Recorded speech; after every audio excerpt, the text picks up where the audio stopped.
Hello, welcome everybody. I'm Jev, yes, Triple V. The accent, by the way, is purely Kiwi. I read old stories for children, so we keep this a family-friendly channel by having bad word blockers, banning bots, and preventing spam. So that means new followers need to wait a few minutes before they can join in the chat. Since these stories are so old, they're now in the public domain, which means they are free to read for anyone and by anyone, the way many Christmas songs are. The digital versions I read are from Project Gutenberg, and you'll find the link for that below. The physical ones are just old books my family has lying around. Sometimes I'll even show them to you. These, by the way, are live reads. Think of them as bedtime stories rather than actual audiobooks. You get the benefits of my mistakes, distractions, explanations, and terrible attempts at accents, along with plenty of chat and interruptions as we find out about things in the story. If you need to do work or chores, then that's fine. Just come and lurk. Please adjust your volume to suit. There are captions available if you have to be quiet or you have hearing challenges, but be warned, sometimes the captions aren't always that accurate. I am a member of the Codex, an awesome group of reading streamers on Twitch. People from many walks of life who share their love of reading, and you'll find links to the Codex reading team and our Discord server below. A special feature of the Codex Discord is the security channel for those of you who stream or moderate. You'll find lots of practical, useful information to help keep your stream and your community safe. So, hang around and come discover adventure with me. You never know what we'll find.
Yes, I'm here.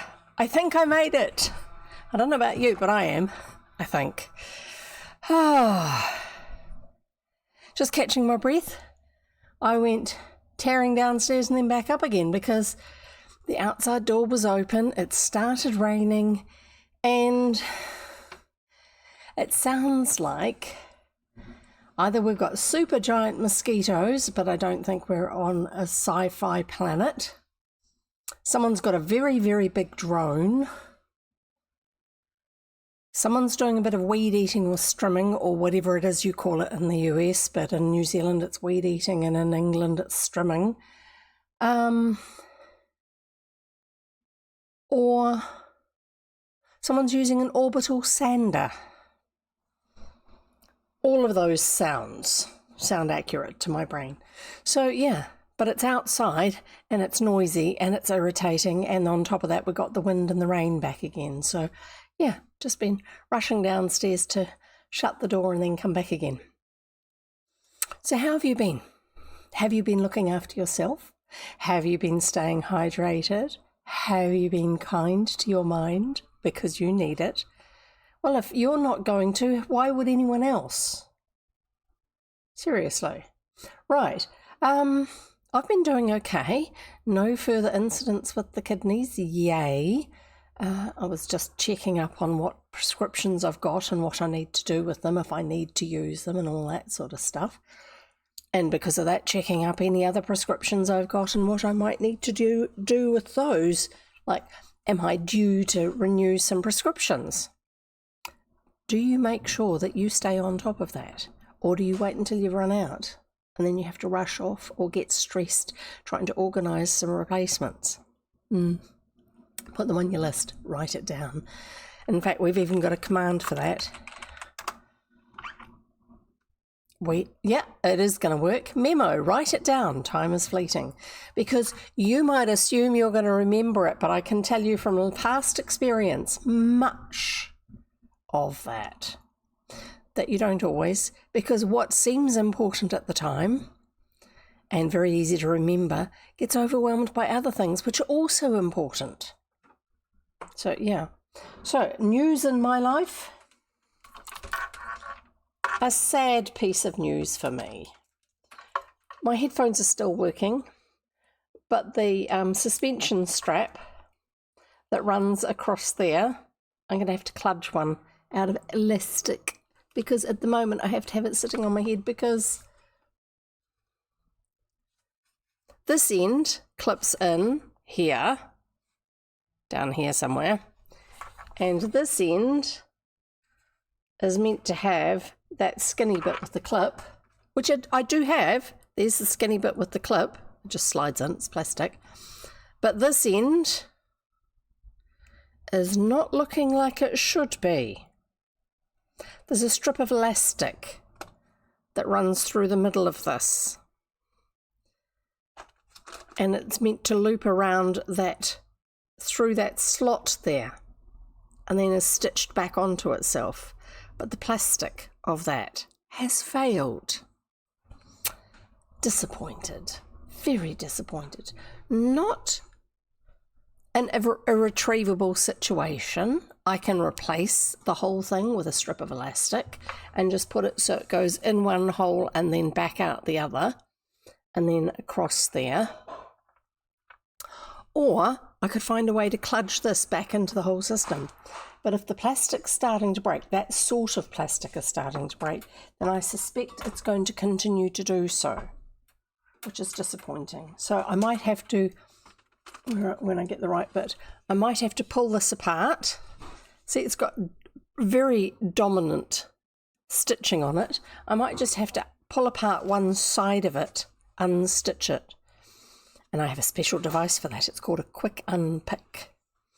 And go through and put the quick unpick through those stitches and undo them, and then lift that whole section out, because I know it's stitched through the middle somewhere to something that's inside. You can't see where it's stitched to, so that it doesn't pull right out. Like, that's meant to be one piece of elastic that goes all the way through, but it stops somewhere in the middle there where my fingers are. So yeah, not really the extra stuff I needed at the moment going on. Additional news in my life. I have some pseudo clicky keys for fidgeting with. I've seen really expensive ones of these, and they probably are like proper switches with proper keycaps on them. Yeah, nah, not doing that because my keyboard doesn't have proper keycaps and proper switches because it's a membrane keyboard and it's wonderful. I love it very much, although the keycaps do rattle a bit, which is not uncommon with them. And I have actually finally found a suggestion on how you can do something about it. But because of that, I don't need proper keyboard switches and keycaps to have a fidget key. All I need is this, and it goes click, click. Oh, that's very...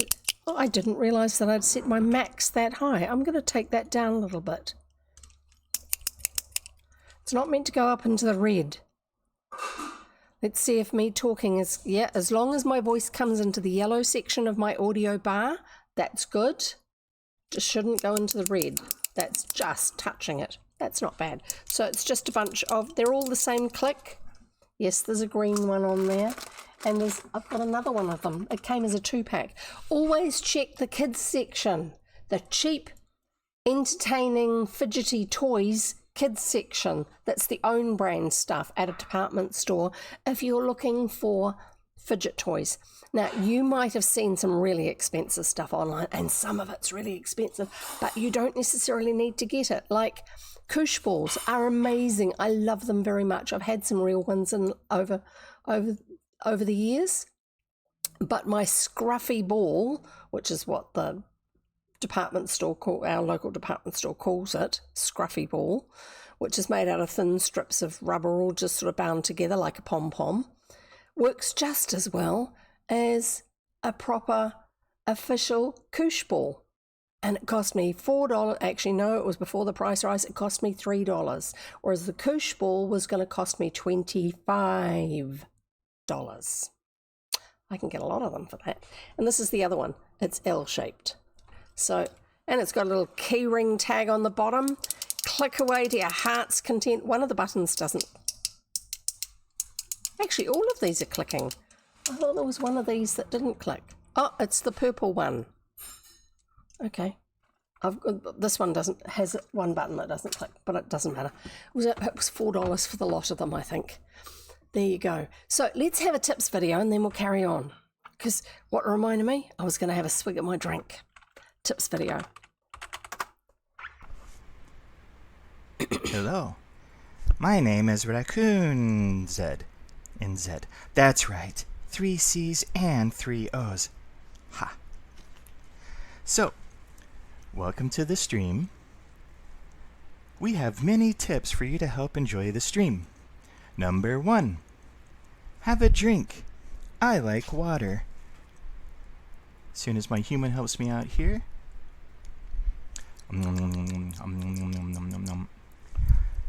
So, another part of that is when I hydrate, when I take a drink, you do too.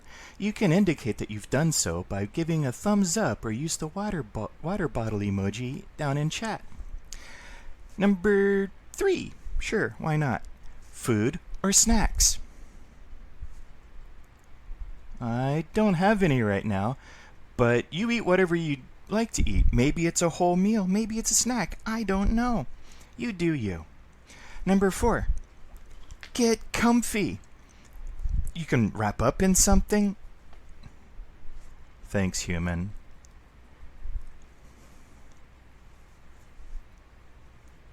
That's more like it. Grab a pillow, maybe you've got a fidget toy you can play with. But do anything you like to be comfy. You could even have, I don't know, maybe your favorite human will give you scritches. Hey, human. That's right. Give me scritches. Yeah, that's right there. Yeah. No, don't touch the floof. Next, we have number 5, something to write with or write on. Hey, I can't reach the pad. There you go. And I need something to write on. I just said something to write. Oh wait, that's something to write on. I need something to write with. Okay.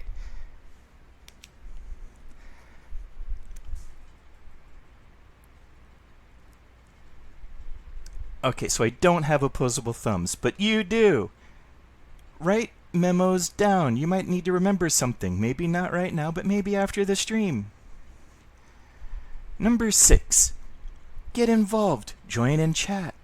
Chat in chat. Use commands. Play bingo because, that lady says some pretty crazy things from time to time. Make clips. You can even have them featured. Maybe we can see your clips someday. Spin the pages, which are like right down there somewhere. They look like a book or something. The thing down there with a number under chat. And just do whatever you can to enjoy chat. Thanks for watching.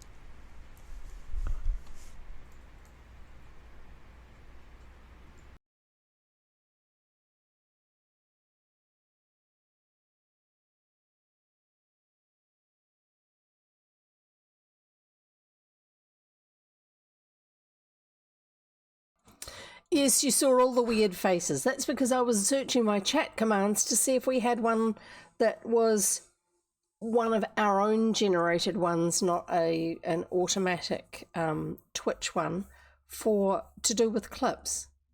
But we don't, unfortunately.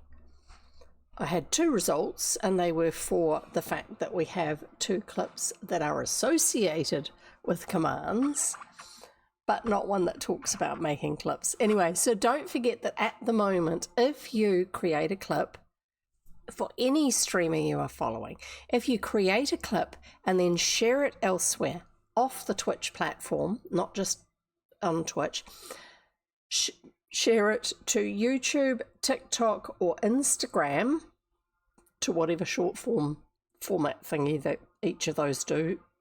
Well, TikTok is that. It doesn't do anything else really, does it? Twitch will keep, and then fill in the form, which means putting the link that you've shared into the Twitch thing. Let's just get the information for you and then I can give it to you.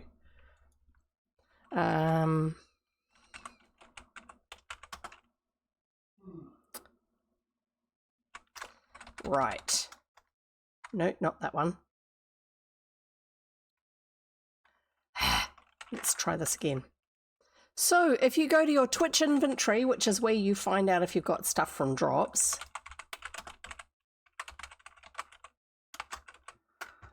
in that section there's a tab. And that tab says, the title of the tab, social media badge. So if you like having a badge on your account name when you are, and also like these 2 little pictures here, AltJev is one of my moderators. It's also a bot, and it is recognized as being a bot in my channel. I think that's what that one is. So underneath there, down below that, this one that's in my name because I typed it in, I've got the camera for being a broadcaster. I've got 2 other ones and I can't tell what they are because they're so small. They're not necessarily ones that, chatbot.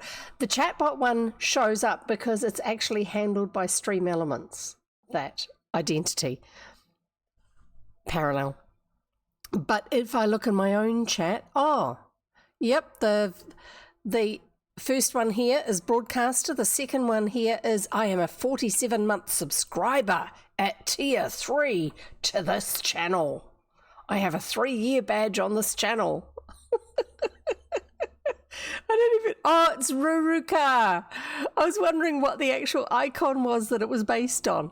I figured it out now. It's too small over here for me to see it. And then the one after that, which doesn't show up very well here, but it shows up better if you're in looking at normal chat, is the gift parcel, which means I have gifted subs to this channel. And it does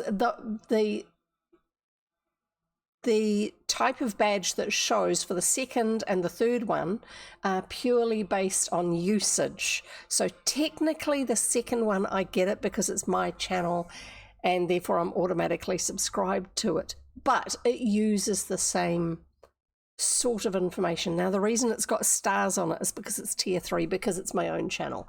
If I was subscribed to somebody else for 3 years and they used Rurika as their 3-year subscriber badge, it would have that, but without those yellow stars on it. Sorry, gold stars. If it's a level 2 subscription, then it is silver stars on whatever chat badge the streamer has designated for subscriber badges.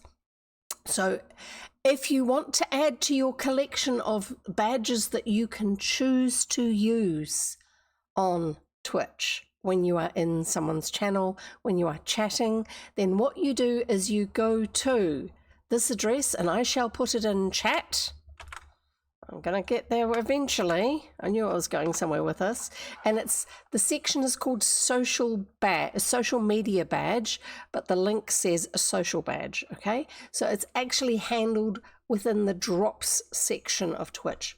For some reason, it may change later on. But what happens is if you share a clip link, that you have created on a channel, if you share it to Instagram, TikTok, or YouTube, then you can paste the URL of those social posts that you made.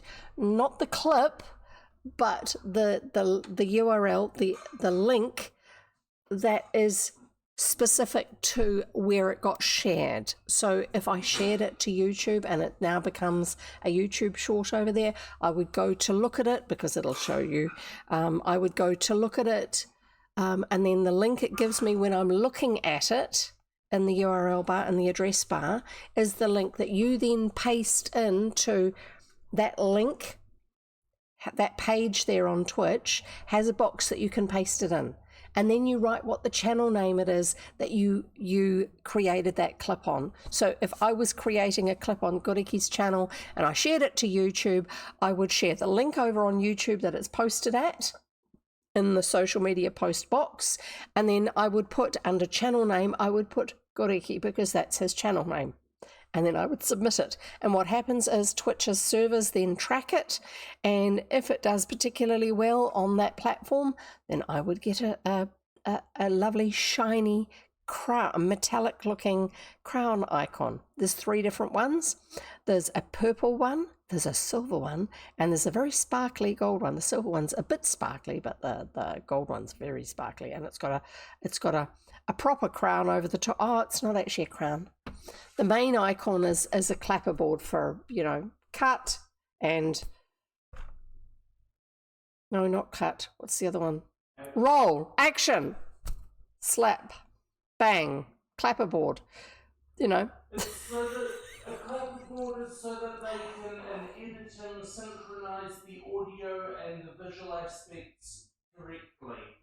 Did you hear that? I hope you did. Anyway, so it's a clapperboard either in purple, sparkly silver, or very sparkly gold, and the gold one has a gold crown over the top of it. So there you go. You can collect badges for yourself on Twitter. No, on Twitch, not Twitter.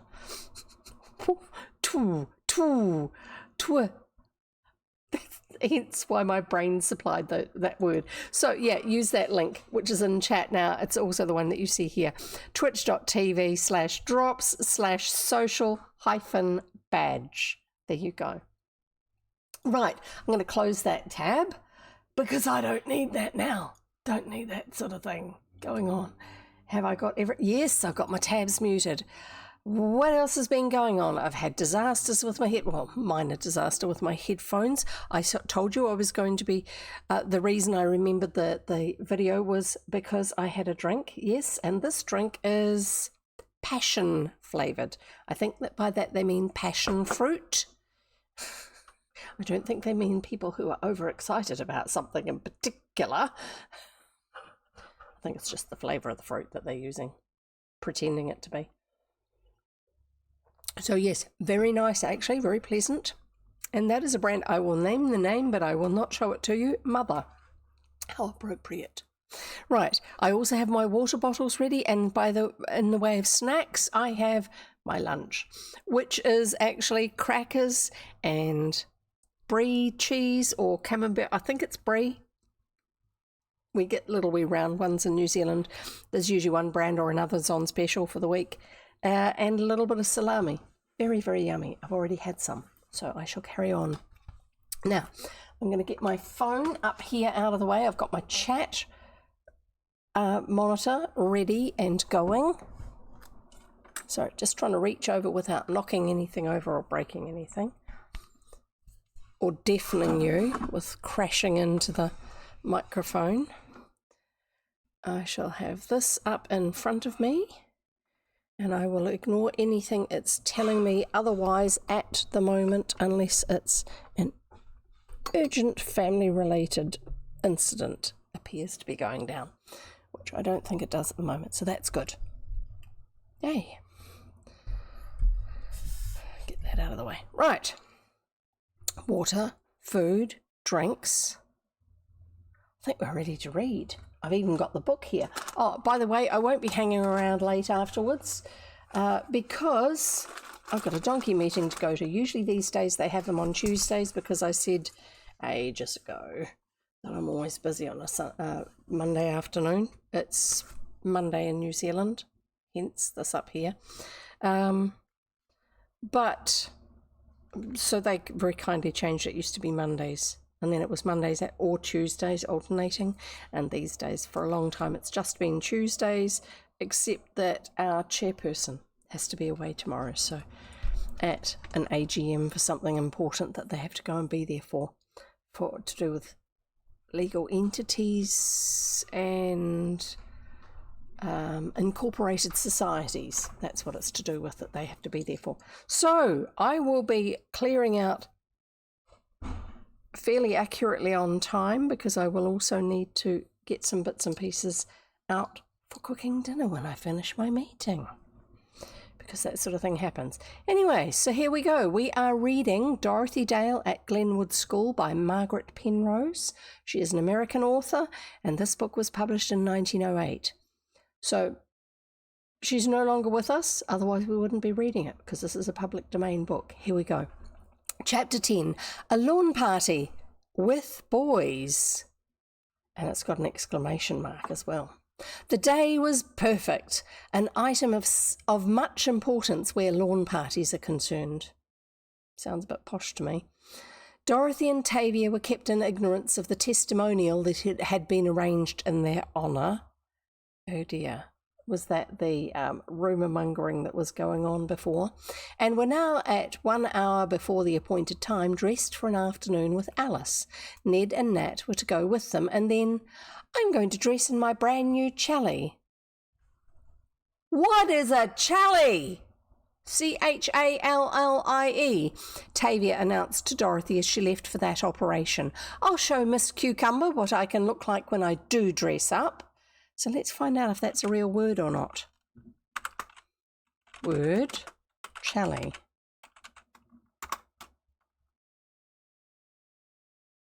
Nope.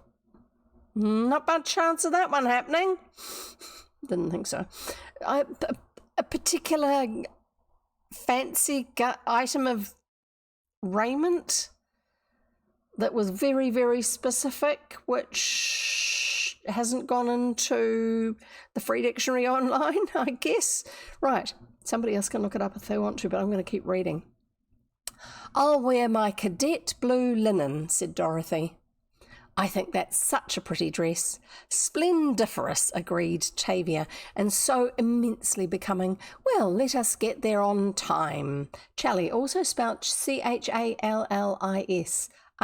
Or Chally. So Challie would be how it would be pronounced. And it would probably originally have been spelt Challis, and it would be French, and it would be one of those, they often drop the trailing consonant. Refers to a soft, lightweight, plain weave fabric that can be made from various fibres like wool, cotton, rayon, or blends. It's often printed with a design and is known for its good drape and soft texture, although it's generally matte textured. Lovely. Thank you very much. I do appreciate these little extra bits of information that come in. Thank you so much, Goriki. Right, we're up to finding out what is going to happen soon. The girls are still getting ready. Splendiferous, agreed Tavia, and so immensely becoming. Well, let us get there on time. I'm just dying to say things at, not to, Miss Cuke. Tavia! But that young lady was out of reach of the admonition Dorothy was wont to administer.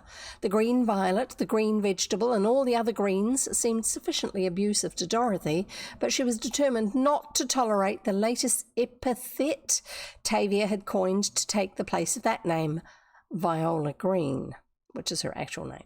Of course, admitted Dorothy, reflecting upon Tavia's new word, Viola does seem sour, and her name is Green, but that is no reason why we should make an enemy of her. She might make it very unpleasant at Glenwood School. You think? Ned and Nat arrived just as Dorothy finished dressing. They had been invited over the telephone by Alice. Now, telephones were a new enough development that they get specifically mentioned in stories from this era.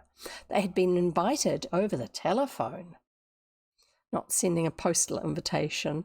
Hi, Wayward, great to have you here. Yes, please do enjoy lurking. Lovely to have you here. And apologies in advance if the captions are a bit weird. I've changed them to English New Zealand, which usually has the most outrageous versions of what I say. Even though I'm a Kiwi and I'm talking with I think, a Kiwi accent. It's more like a Kiwi accent than anything else. Yeah, whatever. Let's carry on.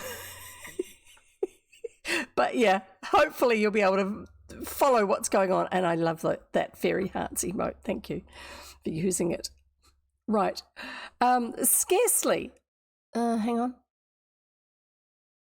No, I missed a sentence. They had been invited over the telephone by Alice, who, in taking them into the lawn party plot, had arranged that they bring Dorothy and Tavia ostensibly to spend the afternoon with her. Scarcely had the cousins' greeting been exchanged when Tavia made her appearance. She did look well in the new chalet, one of the school dresses so lately acquired through Mrs. White's good management. We'd better go at once, said Ned, after speaking a word to Tavia. I'm really anxious to become better acquainted with Miss Alice. She seems such a jolly girl. And as good as gold, declared Dorothy warmly. We all just love Alice. I'm sure you do. I would too if I had a chance, joked Ned. Oh. Ned's got his eye on someone then. Along the road, Tavia was with Nat as usual, trying to find some heretofore unfound item of interest in reviewing the ride in the police wagon. But concerning the interference of the stranger Viola Green, Tavia was silent. Nat might say something that would spoil Tavia's idea of the joke on Viola. Reaching the McAllister gate, both boys wondered that no sign of the festivities were apparent. Even upon the very threshold of the stately old mansion, not a sound betrayed the expected lawn party. Alice answered the ring and with a pleasant greeting showed the company into the reception room. Then, as she drew back the portieres, opening up the long parlour, there was a wild portieres. I think those are sort of like curtains or doors that make it from being two separate rooms into one bigger room. I don't know. They're very specific terms. There was a wild shout, "Surprise! Surprise on Dorothy! Surprise on Tavia!" And the next moment there was such an outpouring, as Tavia termed the hilarity, that neither Dorothy nor Tavia could find herself, so tangled had each one become with all the others in their joyous enthusiasm. It was a complete surprise. This fact made the affair especially enjoyable. Girls do love to keep secrets in spite of all proverbial statements to the contrary. "Didn't you even guess?" quizzed May Egner, addressing Dorothy. "Never suspected a thing," declared Dorothy as she finally managed to make her way to a cosy little seat in the arch, and there ensconced began a pleasant chat with May Egner. "Nettie is responsible for the boys," May began. "She was a committee of one on them, but she declares she never indicted that Tom Burbank. See him over there with Viola, and Alice is a little put out about it. He's a stranger, you know, and none of the boys seem to take him up." Okay, so he's not particularly popular either, so Tom Burbank and Viola against the world. I'm glad there are boys here, remarked Dorothy, looking pleasantly about the room and noting how well the Dalton boys had turned out and what a really good-looking set they were. But surely someone must have invited Tom Burbank.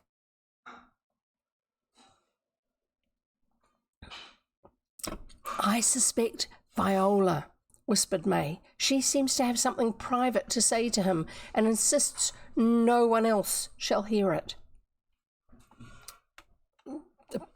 Getting a little bit sus there. Just see where they are. In a most secluded nook indeed, a very small cosy corner under the stairway could be seen the pair in question. Viola looked particularly pretty in a light green muslin that brought out to perfection the delicate tints of her rather pale face.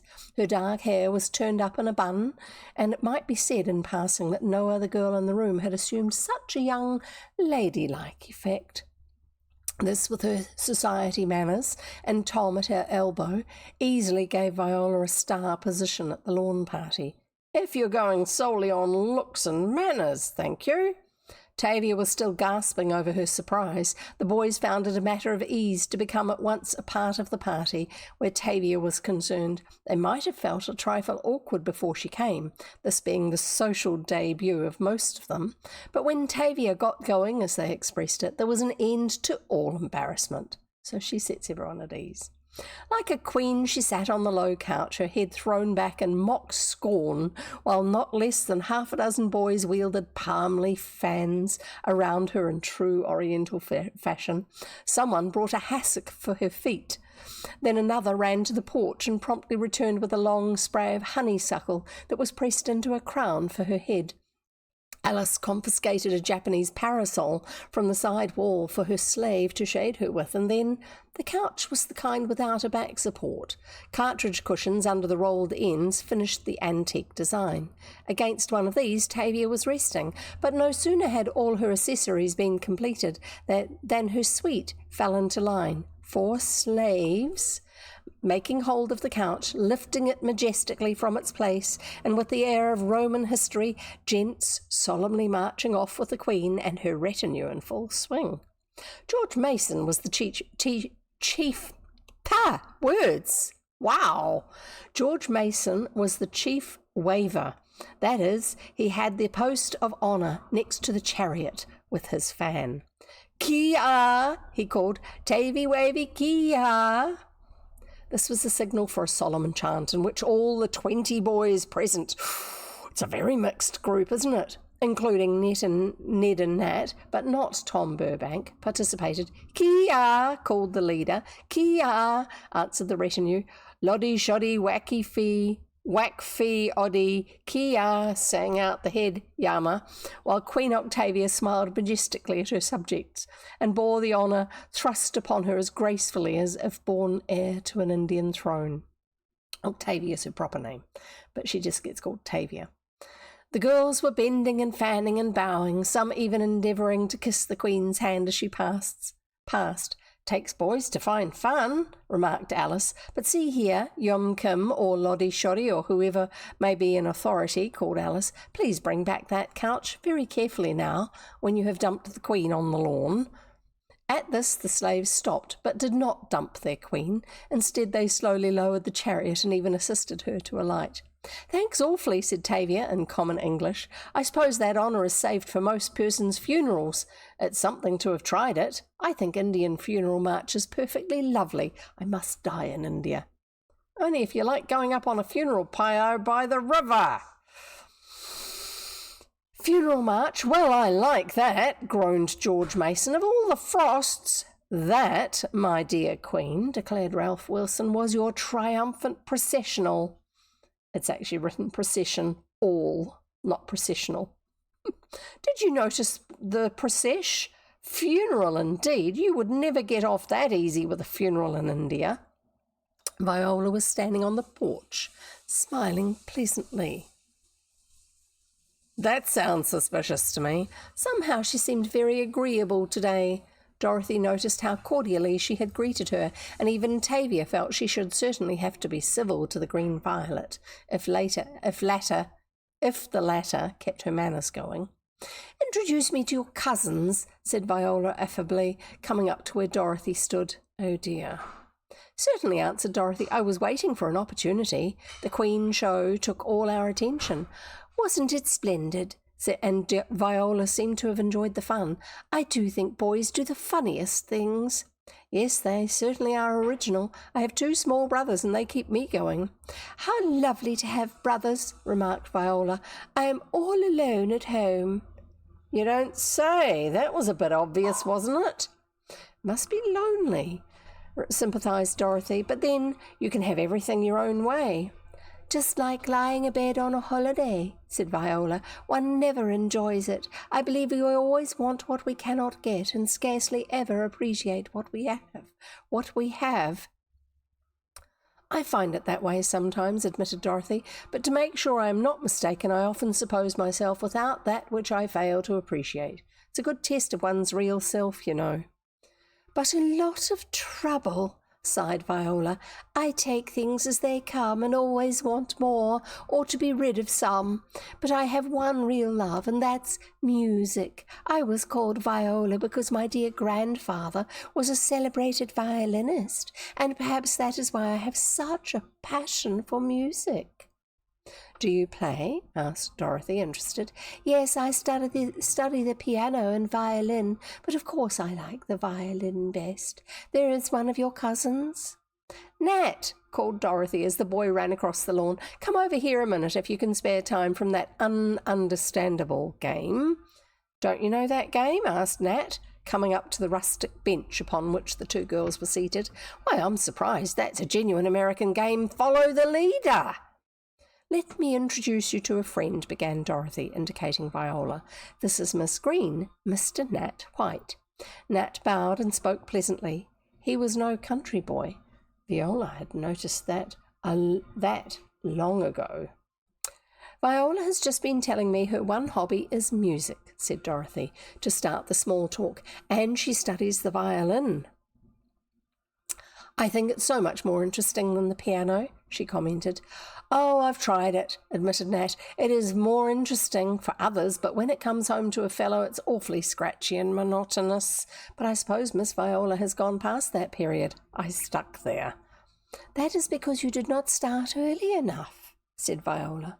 "To do anything with the violin, one ought to start before the squeaks and scratches can be realized." "Good idea," agreed Nat. "That work should certainly be done in the subconscious state." "I'll leave you to settle the violin," said Dorothy, "while I pay my respects to Mrs. McAllister. She has just come out, and wasn't it splendid of her to let us all come here?" Dorothy made her way across the lawn to the knot of girls where Mrs. McAllister was gracefully presiding. But instantly Tavia saw that Nat was alone with Viola, the very thing she wanted to avoid. Nat might tell her the truth about the chariot race, as the police patrol ride had become known. And besides, Viola could find out so many things from an unsuspecting boy. It's probably what she's intending to do. "Come with me," said Tavia to Nettie, dragging the innocent girl along. "I want to present you to a friend of mine. Do you see that boy over there, the best-looking fellow here? Well, he's a friend of mine." "Delighted, I'm sure," agreed Nettie. "But what about the other girl, Miss Nile Green?" "Cut her out," said Tavia in her most businesslike way, using the slang with the old as well as the newer significance. "Certainly," responded Nettie, with a coquettish toss of her head. "I'm on the boys' committee. As a matter of fact, they're all here in my care." And straight forth the pair made for Viola's bench. So the intention is for Nettie to engage Nat in conversation and leave Viola out. "Wasn't it too funny?" Viola was exclaiming as Tavia came up. "I should think so," they heard Nat answer, but Dorothy was ready to— "Hush," whispered Viola, but the warning was just a moment too late, for Tavia heard it. Then Viola said something that Tavia did not hear. Nat was very pleasant to Nettie. It was evident the introduction had broken in on something interesting to Viola, if not to Nat, but he gave no sign of the interference being annoying, although the girl was not so tactful. "Nettie is the committee on boys," declared Tavia, "so I thought it high time she had a chance to censure you. I mean to look over your credentials." "Well, if you and the others would join me in a swallow of that lemonade I see under yonder tree, Miss Nettie. No, not you, Tavia, nor Miss Green. Then we will have to drink alone, for I am deadly thirsty."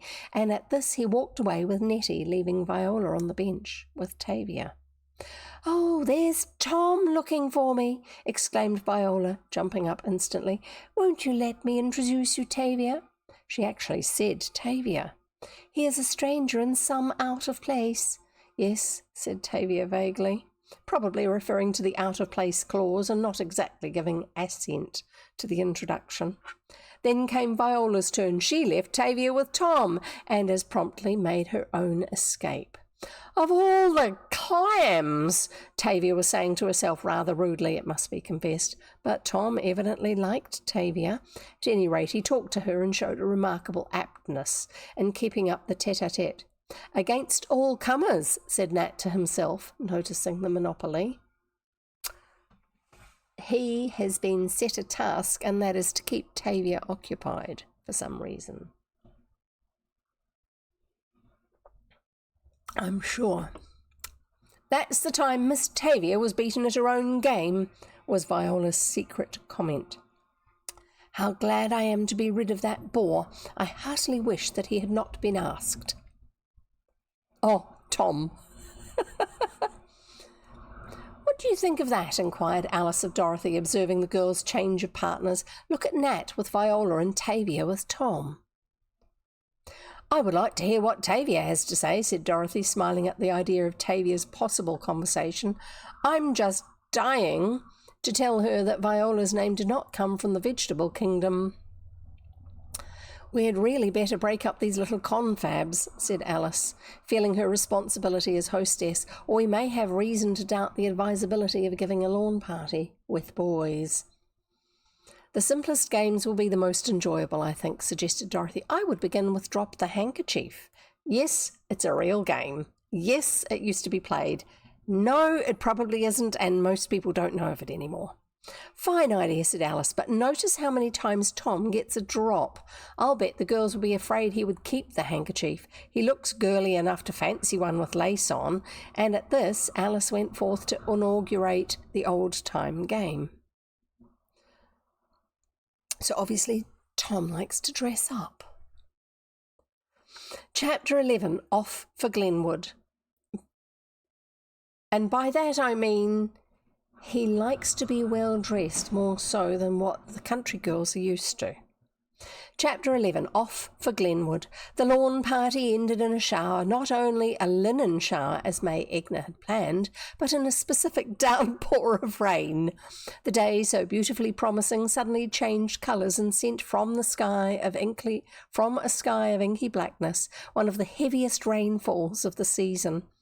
But this change only added sport to the festivities, for a game of blind man's buff had to be finished in the dining room, and the way the boys ducked under the big table actually put the blind man, Nettie, out of business.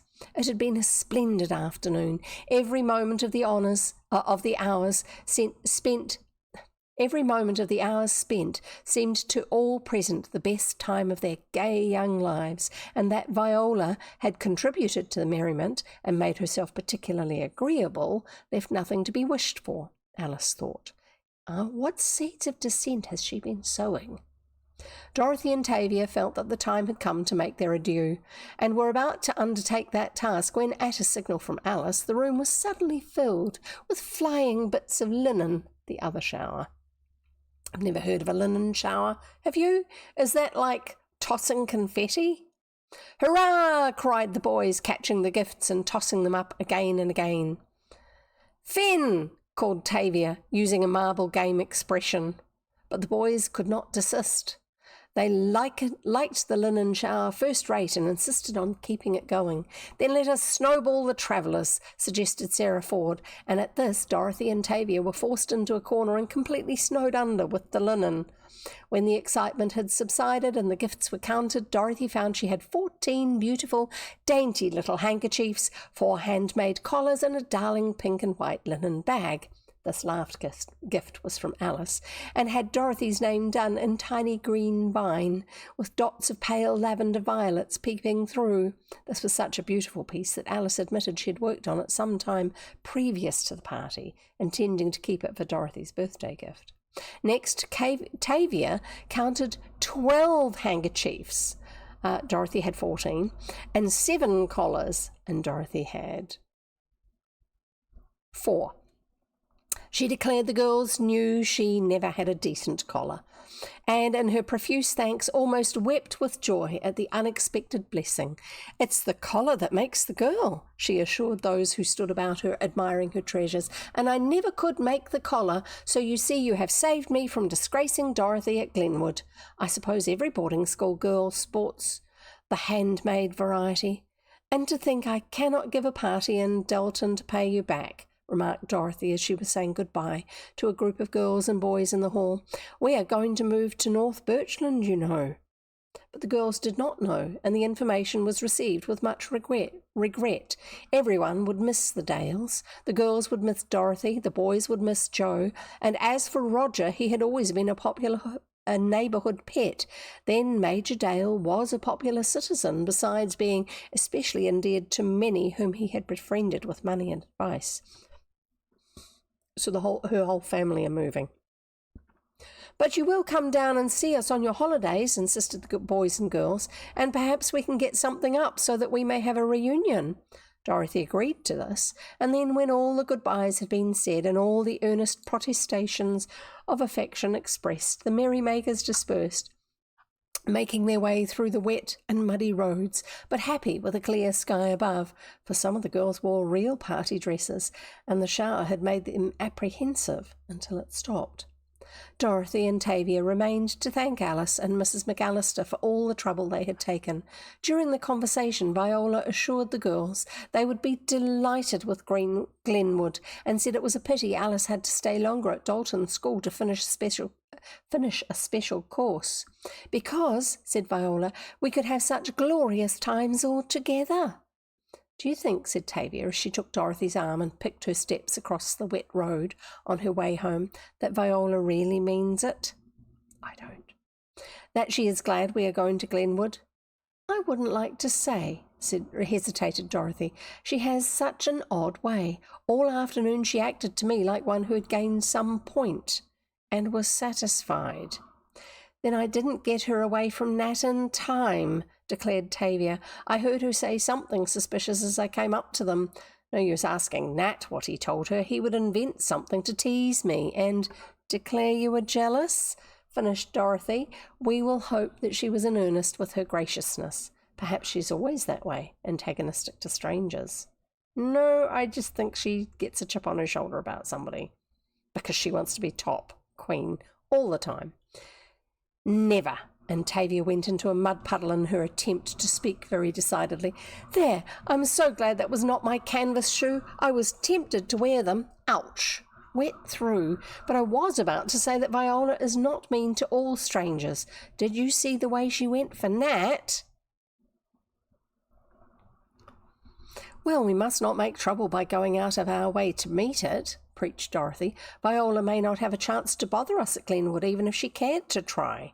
She went for Nat because he knew the girls. He was Dorothy's cousin, and he was handsome. Nothing to do with her being nice. Chance! You can depend upon her to make all the chance she wants. But I have my defence all mapped out. I'm certain she will try to disgrace us with the patrol story." "What disgrace could she make out of that?" asked Dorothy in surprise. "And also, what did Nat jokingly say about the incident?" "Because he's known to make stuff up just for a laugh."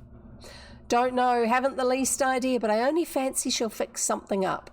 But I'll give her a run for her money, as the boys say, and Tavia displayed something of the defence she had mapped out, and a decidedly vindictive attitude. Packing of trunks and doing up of girls' belongings made the time fly. This is getting ready now to move to the other place. It should be a paragraph break, but it wasn't.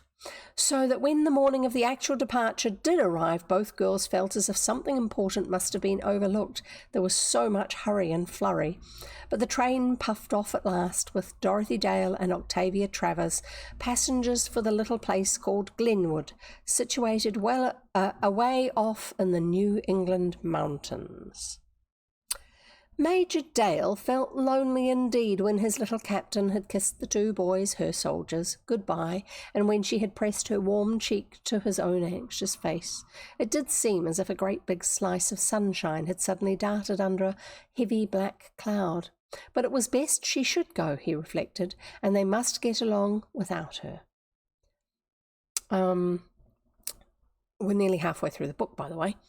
Tavia's folks were conscious of similar sentiments. The squire, her father, and her little brother Johnny went to the station to see the girls off. Johnny felt so badly that he actually refused to go fishing with Joe Dale, an opportunity he would have jumped at. Under any other circumstance. Roger Dale had rubbed his pretty eyes almost sightless, trying not to cry, and listening to Aunt Libby's oft-told story that had never yet failed to heal a wound of the baby's heart. But surely he did not want Doro to go, and he surely would cry every single night when she did not come to kiss him. I just do want her, he blubbered on the newly ironed gingham apron that Aunt Libby buried his sweet face in, and I don't love Auntie Winnie for taking her away. So the Dalton home was left behind.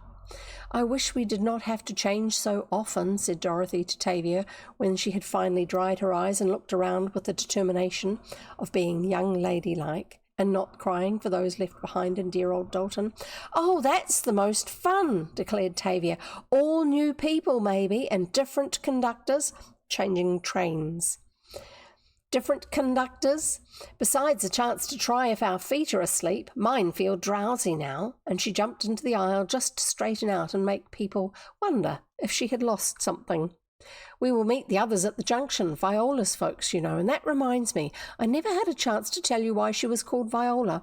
Her grandfather was a great violinist, and she was called after his fiddle. Good, interrupted Tavia, the irrepressible. Then I'll call her Fiddle. That's lots better than the vegetables. It's a comfort to have all our things go by express, Dorothy remarked when next station junction was called from the front door of the car. I feel as if I'm constantly forgetting something when I have nothing to carry, but it is a relief to find our racks empty.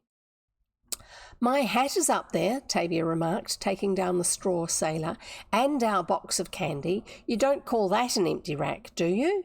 Alice's best mixed, all chocolate too. I was quite sure you wouldn't forget the candy, answered Dorothy, and it was awfully good of Alice. Junction! Junction! Called out the trainman.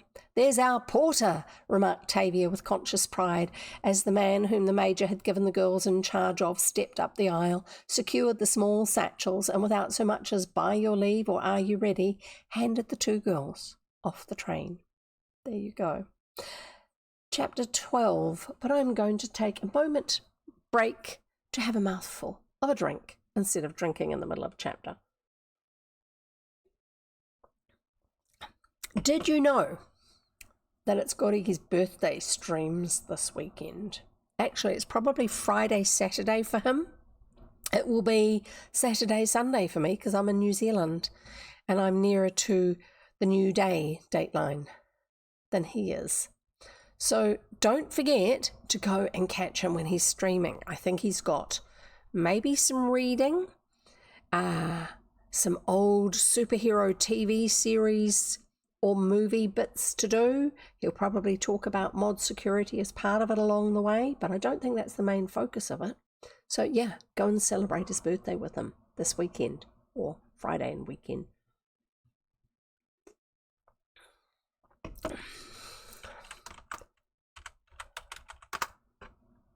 There you go. There's links right there and in your chat. So the first link is for the schedule on his channel, and the second link is for his throne, so you can buy gifts for him for his birthday. Go on, be nice.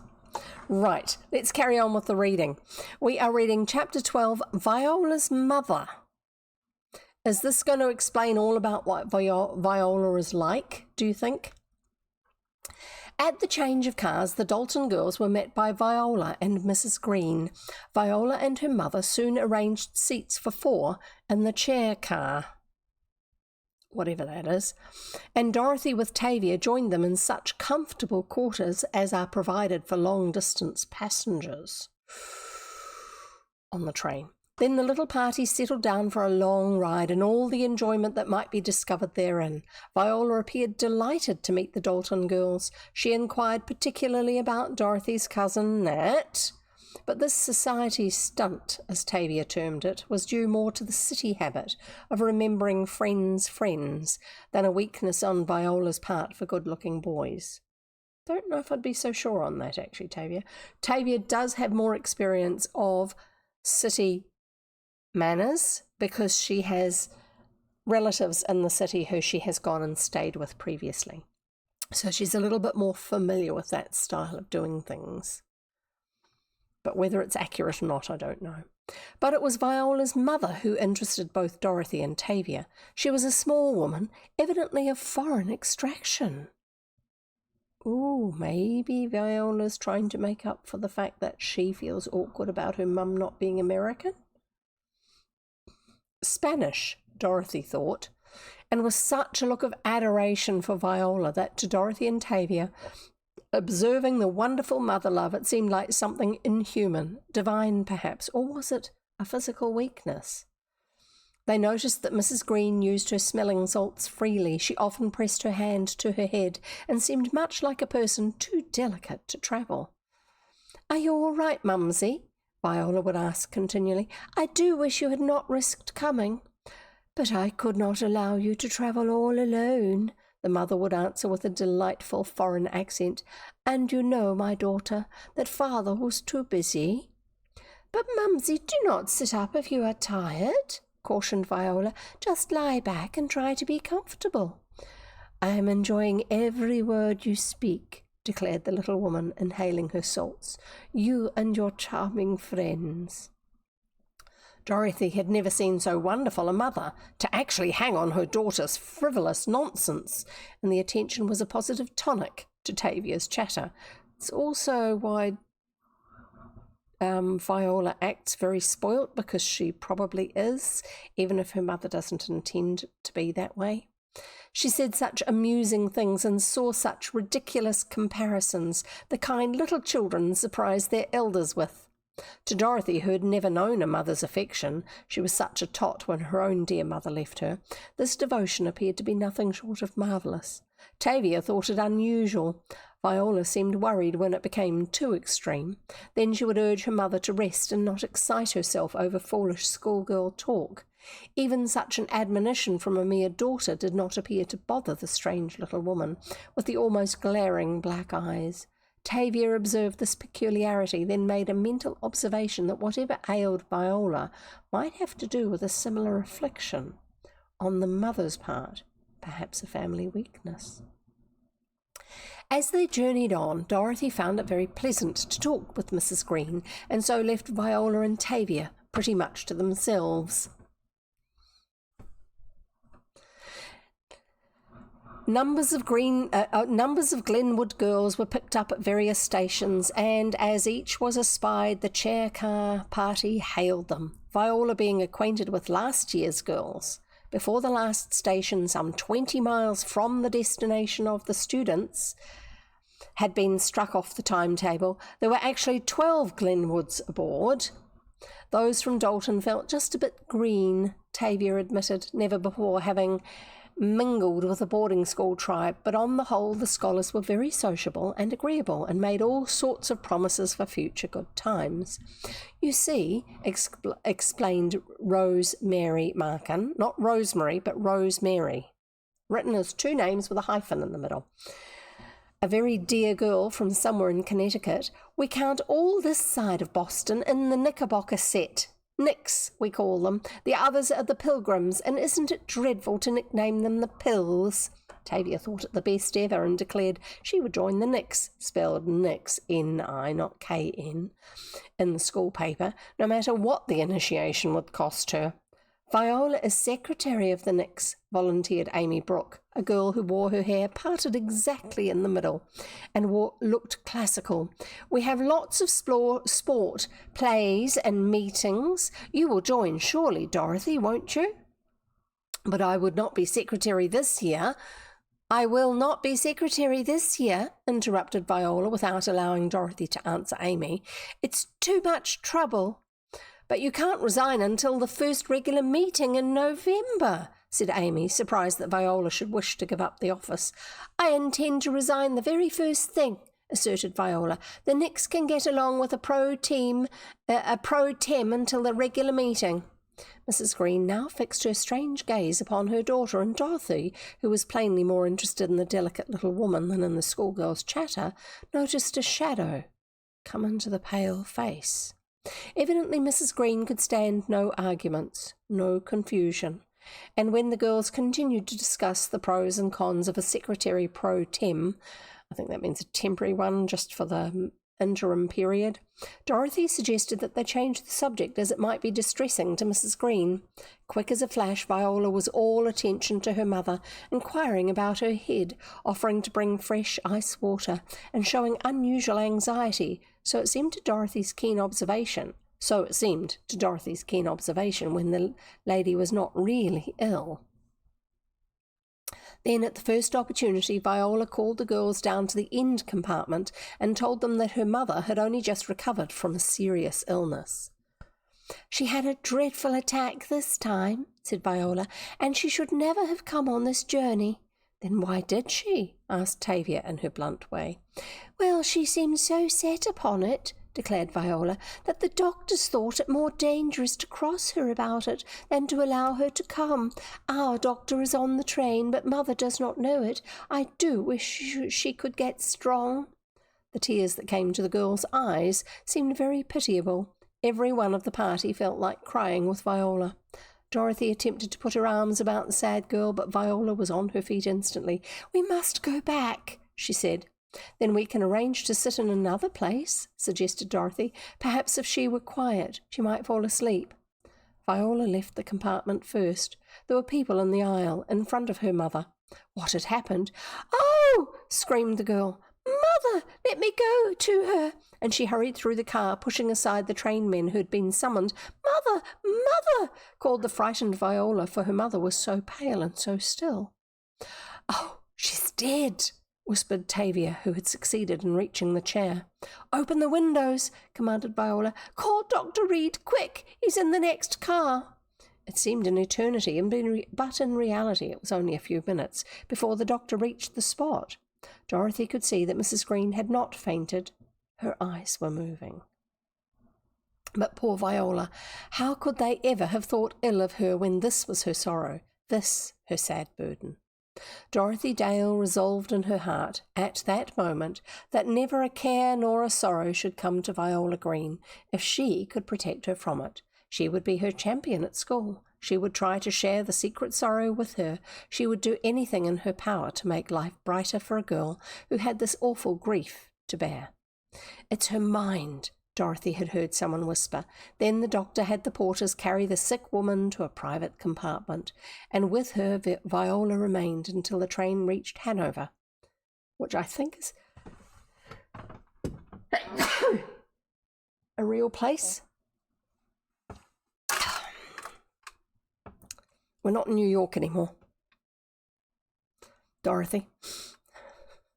There Dr. Reed left the train, and with him went Mrs. Green in care of an attendant. When they were gone, Viola returned to her companions, weeping and almost sick herself. The doctor would not let me go back home, she sighed, and as soon as Mother was conscious, she insisted on me going to school. Dr. Reed can always manage her so well, and if I were with him, perhaps Mother would fret more, but I did think she would get over those awful spells. And the girl burst into a fresh into fresh tears. "Viola, dear," said Dorothy soothingly, "try to be brave. Perhaps the trip may benefit her in the end." "Oh, don't try to be kind to me," wailed the unhappy girl. "I can't stand it. I hate everybody and everything in this world, only my darling little sweet mother, and I cannot have her. She can never go with me to her own country now, and we had planned it all. Oh, mother darling, why did you inherit that awful sickness? Why can't we cure you?" And so the sad daughter wailed and wept while her companions looked on helplessly. "But you will let me be your friend," pleaded Dorothy. "Try to think it will all come right some day. Every sorrow must unfold some blessing." "My friend!" And Dorothy looked with that same sharp glance that her mother had shown, that queer glare, at Dorothy. "Dorothy Dale, you do not know what you're talking about." And every girl present had reason to remember this strange remark when days at Glenwood School proved their meaning. "Oh, this is all very ominous."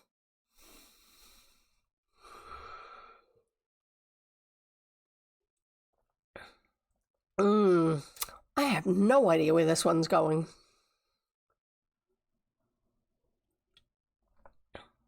The story. Very peculiar, this aspect of it. Don't forget, put it in your diary. You are going to be at Koriki's birthday streams. Yeah, do it now.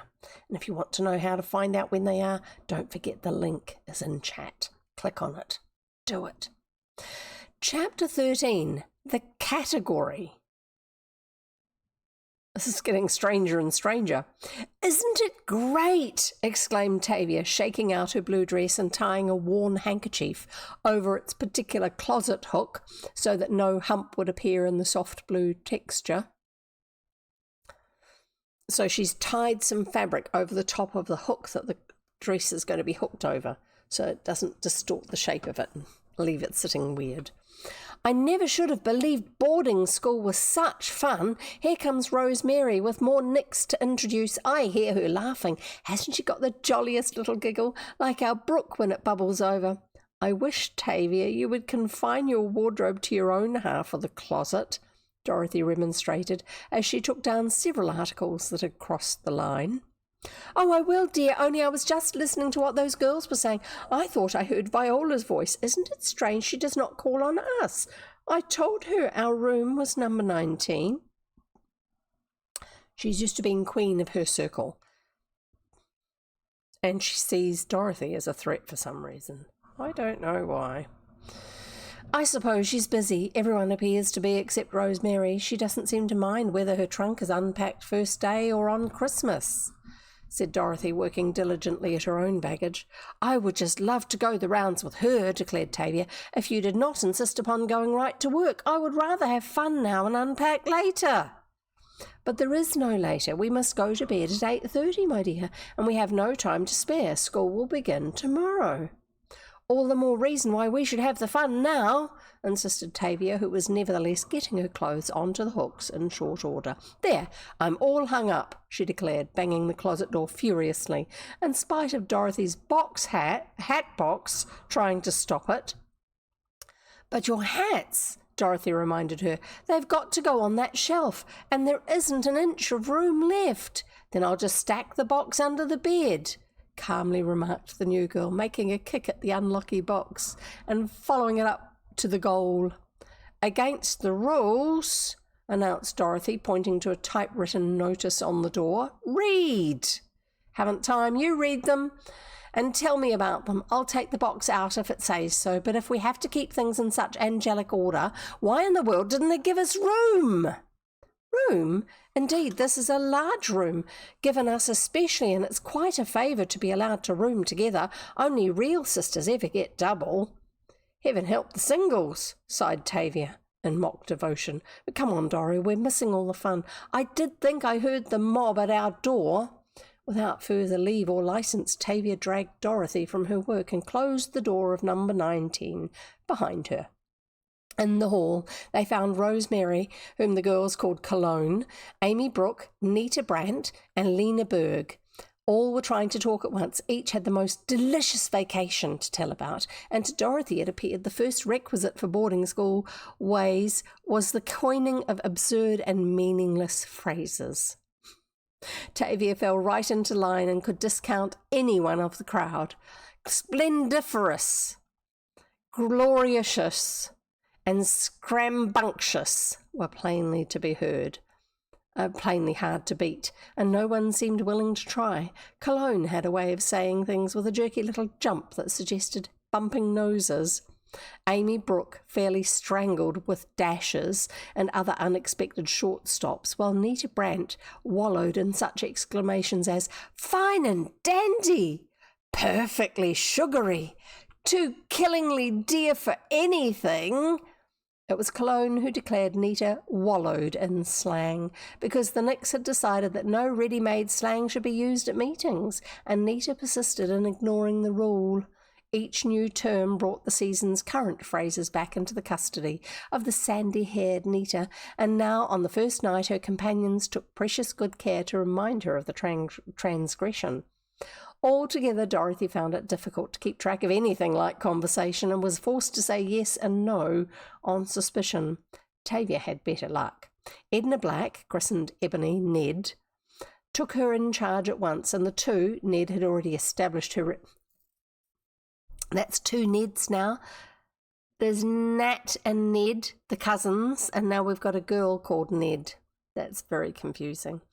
Ned had already established her reputation as a black sheep, dashed off down the corridor, bursting in on unsuspecting babes, newcomers, and managing somehow or other to upset half-emptied trunk trays and do damage generally. "Hello, hello," came a shout from the first turn or senior row.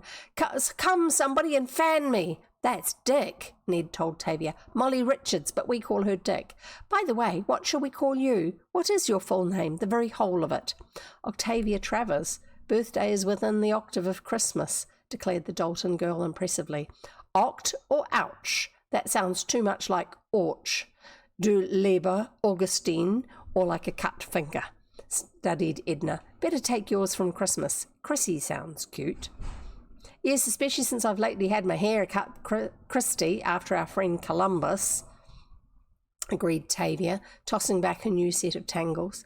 "I was in a railroad accident, you know, and lost my long hair. I had the time of my life getting it cut off properly in a real barber's shop. Dorothy's cousins, two of the nicest boys, were with us. Dorothy went too. It was such fun." "All right, it should be Chrissy then," decided Edna. "It's funny, we always turn a girl's name into a boy's name when we can. Let's go and see Dick." And at this she dragged Tavia out of the corner of the hall where they'd taken refuge from a girl who was threatening them for upsetting all her ribbons and laces. "Oh, there you are, Ned, Ebony," greeted Molly as the two bolted into her room. "Where's everybody? I haven't seen Fiddle yet." "Viola Green?" asked Tavia. "Funny, I should have thought of that name for her." "You know, she knew she played the fiddle adorably." "No, but I knew she'd been named after her grandfather's violin." "What an odd notion." "Queer girl, too," remarked Molly, "but a power in her way. Did she come up yet?" "On our train," said Tavia, too prudent for once in her life to tell the whole story. "She's going to cut the Nicks," announced Edna. "She told me so first thing. Then she slammed her door and no one has caught a glimpse of her since." Tavia was fairly bursting with news at this point, but she'd promised Dorothy not to interfere with Viola in any way, and she wisely decided not to start in on such dangerous territory as Viola's visit to Dalton. So the matter was dropped, and the girls went forth for more fun. Dorothy had met Miss Higley, Mrs. Pangborn's assistant. She proved to be a little woman with glasses, the stems going all the way back of her ears. Behind her ears? The stems of her glasses go... My ones go behind my ears. That's how they stay on my head. I don't know any other ones. Maybe most of the others just had ones that came back like that and then sat on top of your ear without any hook down. I don't know. Odd thing to be observant about. She seemed snappy, Dorothy thought, and gave all sorts of orders to the girls while pretending to become acquainted with Dorothy. The crankiest crank, declared one girl when the little woman had gone further down the hall with her objections. But really we need a chief of police. Don't you think so? Isn't Mrs. Pangborn chief? Asked Dorothy. Oh, she's president of the Board of Commissioners, replied Rosemary. Miss Honora Higley is the chief of all departments. And Miss Crane? Inquired Dorothy. I have met her. Oh, she's all right, declared the informer. Camille Crane is a dear, if the girls do call her Feathers. I thought all that nickname business was done in colleges, remarked Dorothy. Everyone here seems to have 2 names. Couldn't possibly get along without them, declared Cologne. I've been Cologne since my first day. What have they given you?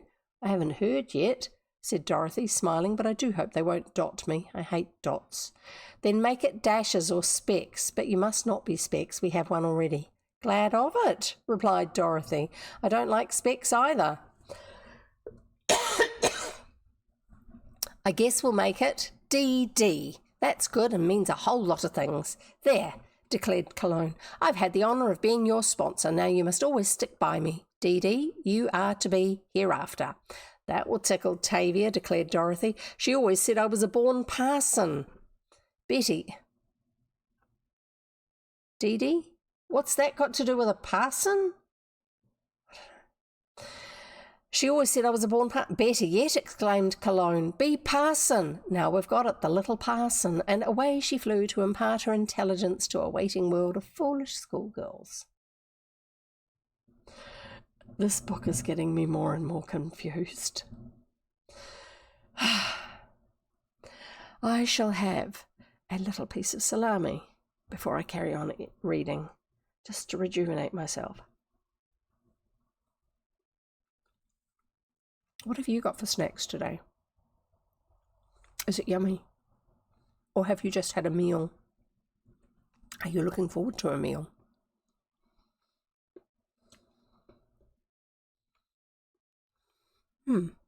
My jaw is clunking.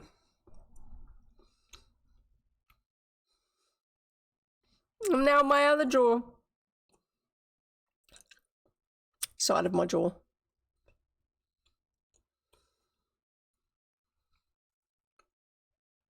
I think I'll just swallow the rest of it because I'm going to be there forever chewing.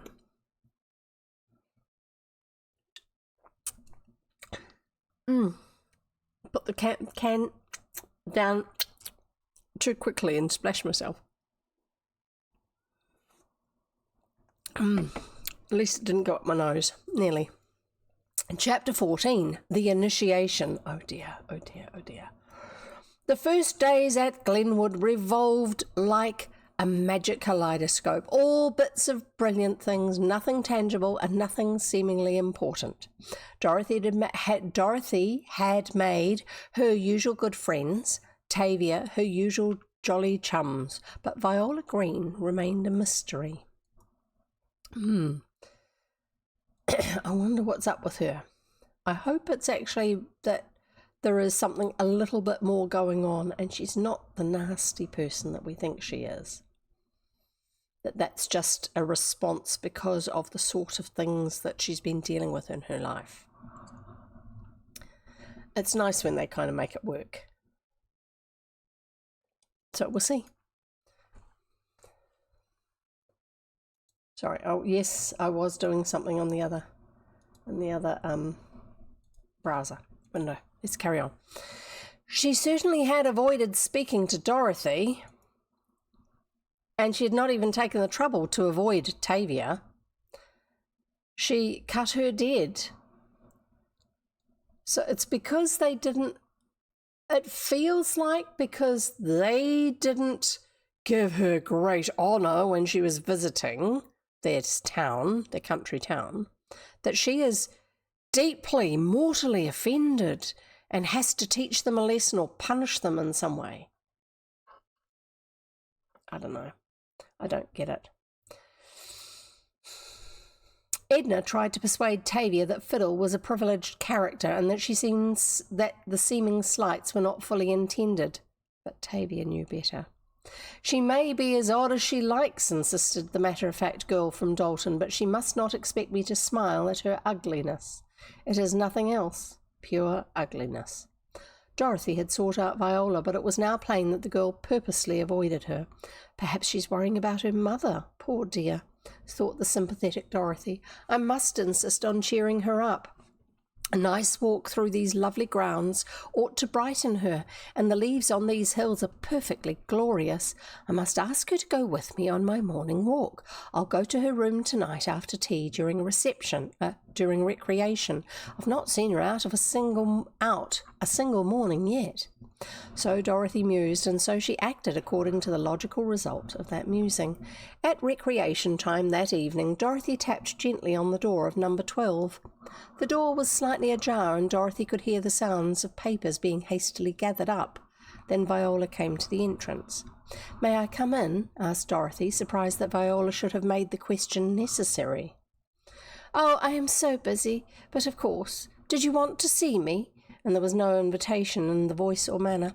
"Just for a moment," Dorothy faltered, determined not to be turned away without a hearing. Viola reluctantly opened the door. Then she stepped aside without offering a chair. "I've been worried about you," began Dorothy rather miserably. "Are you ill, Viola?" "I? Why, not at all. Can't a girl attend to her studies without exciting criticism?" Dorothy's face burned. "Oh, of course, but I did not see you out at all."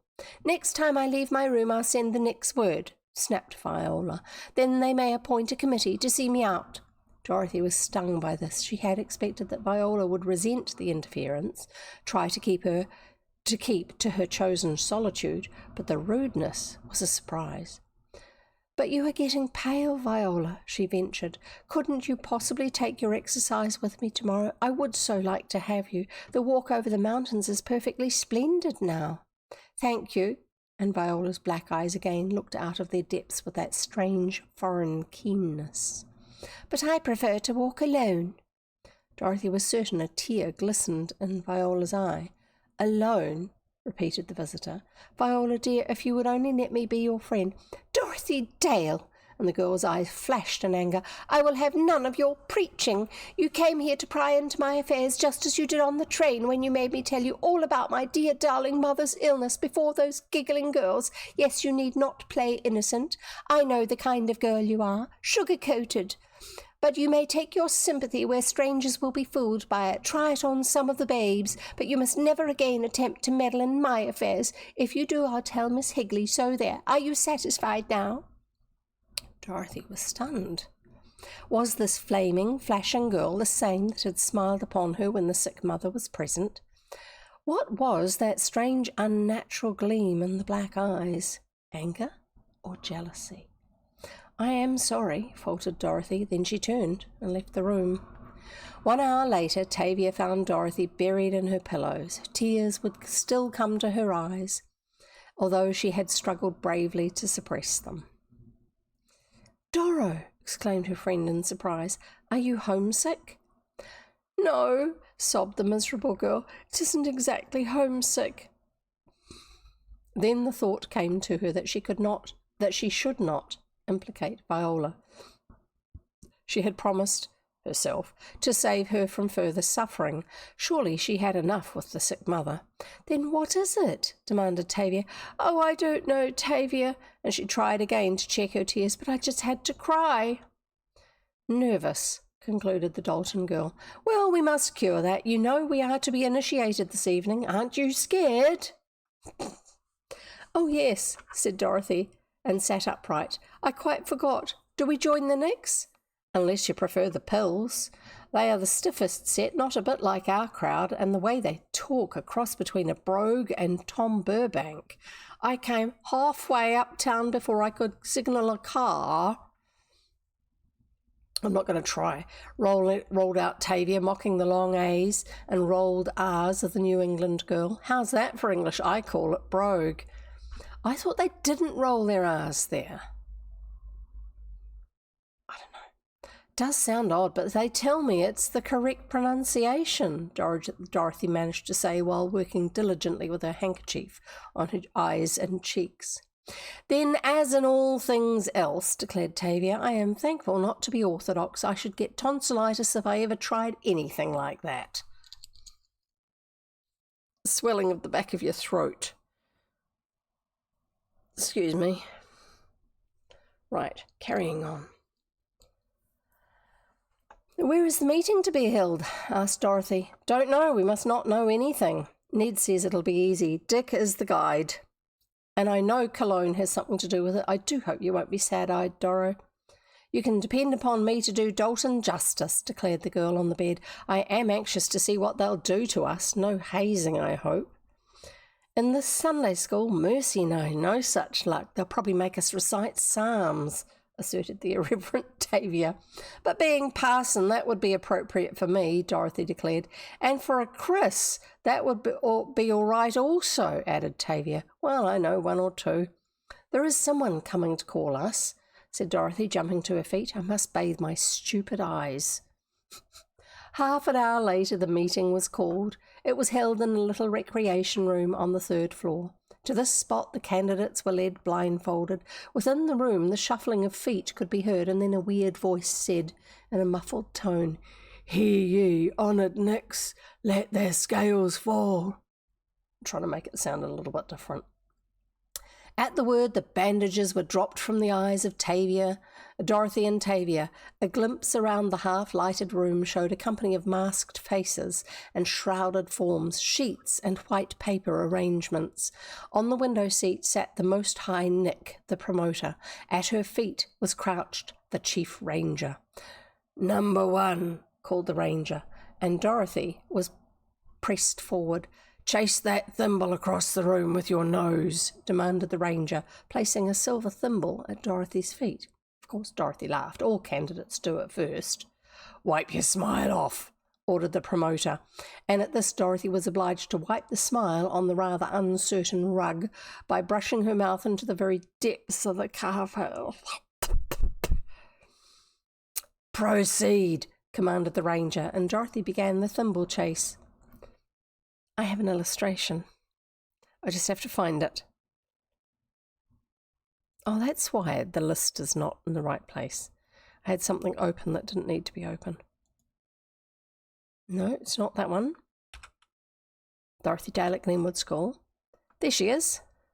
Dorothy Dale pushing a thimble with her nose.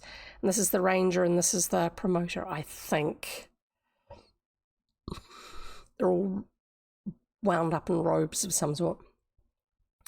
It was all very well for the uppers to laugh at the babes, but it was no easy matter to get a thimble across a room by nose effort. Yet Dorothy was game, her nominating committee declared in the course of time, and between many pauses, chief of which was caused by the irrepressible smiles that had to be wiped off on all parts of the floor for every offence, Dorothy did get the thimble over to the corner. "Number 2, called the Ranger, and Tavia took the floor. "The clock. The clock," indicated the promoter, whereupon Tavia was confined in a small closet and made to do the cuckoo stunt. Each hour called was responded to by the corresponding cuckoos, and the effect was ludicrous indeed. Every break in the call meant another trial, but finally Tavia got through the ordeal. Next, Dorothy was called upon.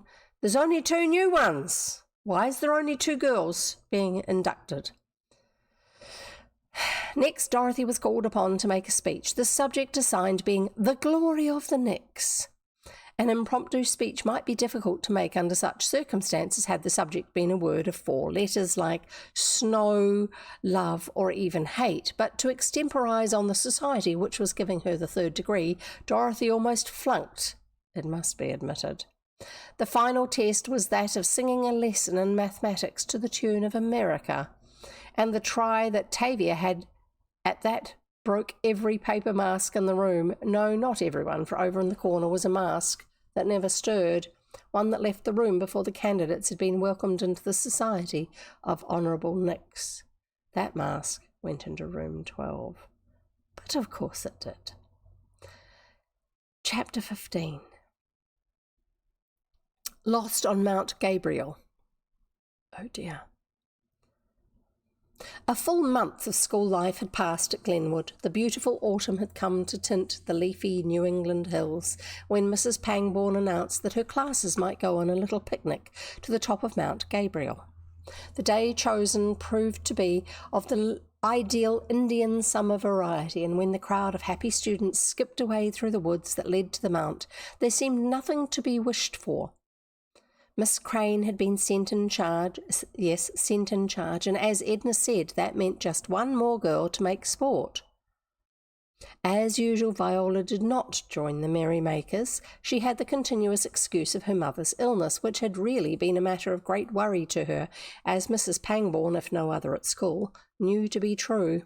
"It's as warm as August," declared Nita Brandt, scaling a darling little baby maple, and robbing it of its most cherished pink leaves. "Oh, Nita," sighed Tavia, "couldn't you take some other tree? That poor little thing never wore a pink dress before in all its young life." Too young to wear pink," declared Nita, affecting the brilliant leaves herself.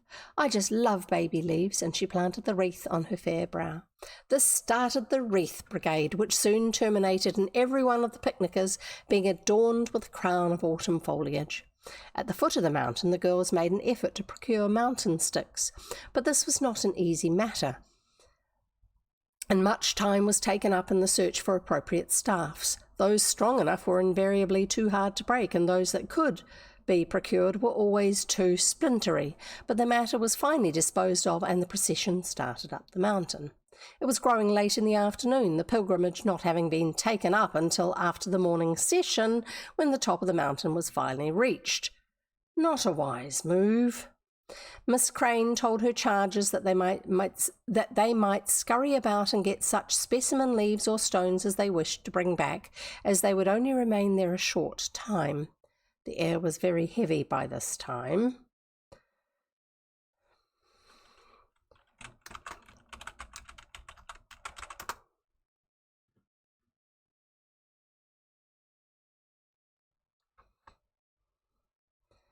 And the distant roll of thunder could be heard, but the happy girls never dreamed of a storm on that late October afternoon, as they ran wildly about, gathering bits of every procurable thing, from moss to crystal rocks. Tavia wanted jacks in the pulpit and sought diligently for them, getting away from all but Dorothy in her anxiety to find her home flower. She dearly loved jacks. They grew just against the Dale wall in dear old Dalton, and she wanted to send one flower home to little Johnny. It would be crushed in a letter, of course, but she would put some dainty little ferns beside it, and they would keep the lazy look. Then she could tell Johnny all about the mountain top, send him some bright red maple leaves and some yellow ones. "Oh, Dorothy," she exclaimed, "I see some almost purple leaves," and down the side of a ledge she slipped. "Come on, the footing's perfectly safe." Dorothy saw that the place was apparently safe and made her way eagerly after Tavia. Dorothy, too, wanted to send specimens home from Mount Gabriel, so she, too, must try to get the prettiest ones that grew there. The roll of thunder was now heard by the pair, but it was not heeded. Bit by bit they made their way along the newly discovered slope. Step by step they went further away from their companions. Suddenly a flash of lightning shot down a tree. The next minute there was a downpour of rain like the dashing of a cloudburst. "Oh!" screamed Dorothy, which I didn't do. "What shall we do?" "Get under that cliff," ordered Tavia. "Quick, before the next flash." Suddenly we're in the part of the book that has lots of illustrations. I don't know why. Let's just put the illustrations a little bit further forward, shall we? There. There.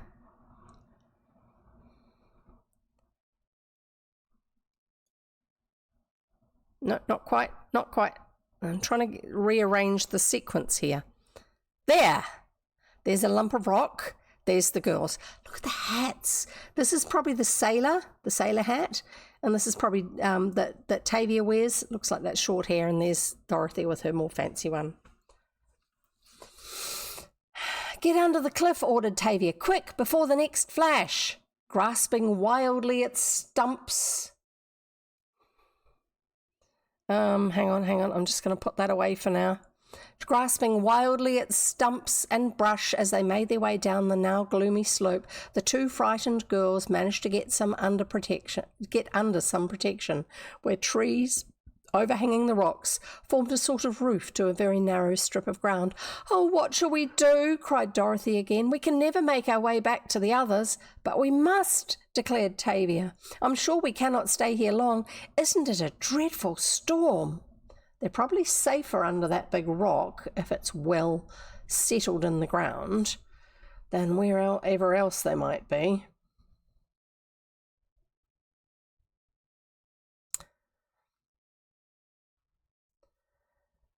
Flash upon flash and roar upon roar tumbled over the mountain with that strange rumble peculiar to hills and hollows, and then the rain. It seemed as if the storm came to the mountain first and lost half the drops before getting further down. It did pour with a vengeance. Several times Tavia ventured to poke her head out to make weather observations, but each time she was driven unceremoniously back into the shelter. "It must be late," sighed Dorothy. "That it must," agreed her companion, "and we have got to get out of here soon, rain or no rain. We can't stay here all night. The thunder and lightning is not so bad now. Come on, let's go." Thing is, if you don't know that you're going to be able to find the others, you're actually better to stay where you are, where you've got some shelter. Timidly the two girls crept out, but the rain had washed their path away, and they could barely take a step where so short a time before they seemed to walk in safety. "Don't give up," Tavia urged Dorothy. "We must get to the top." But the stones would slide away, and the young trees, loosed by the heavy rain, would pull up at the roots. "Try this way," suggested Tavia, taking another line from that which the girls knew ran to the mountain top. This proved to be safer in footing at least. The rocks did not fall with such force, and the trees were stronger to hold on to. But where was that path taking them? Both girls shouted continually, hoping to make the others hear, but no welcome answer came back. Then they realized the truth. They were lost. They were probably well out of earshot of the others before the storm, and now they're even further away. Night was coming, and such a night. As I said, they might have been better to stay under the edge of that rock. On a mountain top, in a thunderstorm, with darkness falling. The girls never knew just what they did in that awful hour, but it seemed afterwards that a whole lifetime had been lost with them in that storm. So far from everyone on earth, not even a bird to break that dreadful black solitude. And the others? The storm, violent as it was, did not deter them from searching for Dorothy and Tavia. Miss Crane had shouted her throat powerless, and the others had not been less active, but by the strange circumstances that always lead the lost from their seekers, both parties had followed different directions. And at last, as night came on, Miss Crane was obliged to lead her weeping charges down Mount Gabriel and leave the two lost ones behind. Oh my goodness. Okay, one more chapter. Chapter 16. What Viola Did. I hope it's good. It may not be. "When we get to the top, we will surely be able to see our way down," declared Tavia, "so let us keep right on, even though this is not the path we came up." "But the others will not find us this way," sighed Dorothy, and isn't it getting dark?" "Never mind, there must be some way of getting out of the woods. No mountains for mine." I don't know. "Good flat terra firma is good enough for Chrissy." Oh, okay, she doesn't want mountains. Dorothy tried to be cheerful. There were no bears surely on these peaks, and perhaps no tramps. What would they be doing up here? "Now," cried Tavia, "I see a way down. Keep right close to me and you'll be all right. Yes, and I see a light. There's a hut at this end of the mountain." To say that the lost Glenwood girls slid down the steep hill would hardly express the kind of speed that they indulged in. They went over the ground like human kangaroos and made such good time that the light, seen by Tavia, actually stood before them now in a little house against the hill. Two ferocious dogs greeted their coming, but Tavia managed to coax them into submission. Typically Tavia. And presently a woman peered out of a dingy window and demanded to know what was wanted. She seemed a coarse creature, and the place was such a hovel that the girls were sorry they'd come. "Don't answer her," cautioned Dorothy quickly. "Let's make our way to the road." Tavia saw that this would be safest, although she was not sure that the woman would allow them to pass unquestioned past her stone fence. But with a dash they did reach the highway and had made tracks along through the muddy, narrow wagon road before the woman, who was now calling after them, could do anything more disagreeable. The dogs followed them up for a few paces and then turned back while the woman continued to shout in tones that struck terror into the hearts of the miserable girls. Maybe she's just a lonely mountain woman. Maybe she's warning them that there's something dangerous down the road. They are not going to find out, are they? Not from her. We may be running away from Glenwood, ventured Tavia, spattering along, but this road surely goes to some place if we can only get there. Oh, I'm so out of breath, panted Dorothy. We can walk now. That woman has ceased shouting. Wasn't it dreadful? Exclaimed Tavia. I was just scared stiff. We do get into such awful predicaments, mused Dorothy, but I suppose the others are almost as frightened as we are now. I was dreadfully afraid when that woman shouted to us. Wasn't she a scarecrow? Just like an old witch in a storybook. Listen, I thought I heard the girls. Hark! That's 3 times in this book we've used the word hark. Hark, echoed Dorothy. I'm sure that was Edna's yodel. Answer it. That's written yodel. It's got 2 D's in it. Let's see if we've actually got a definition for hark.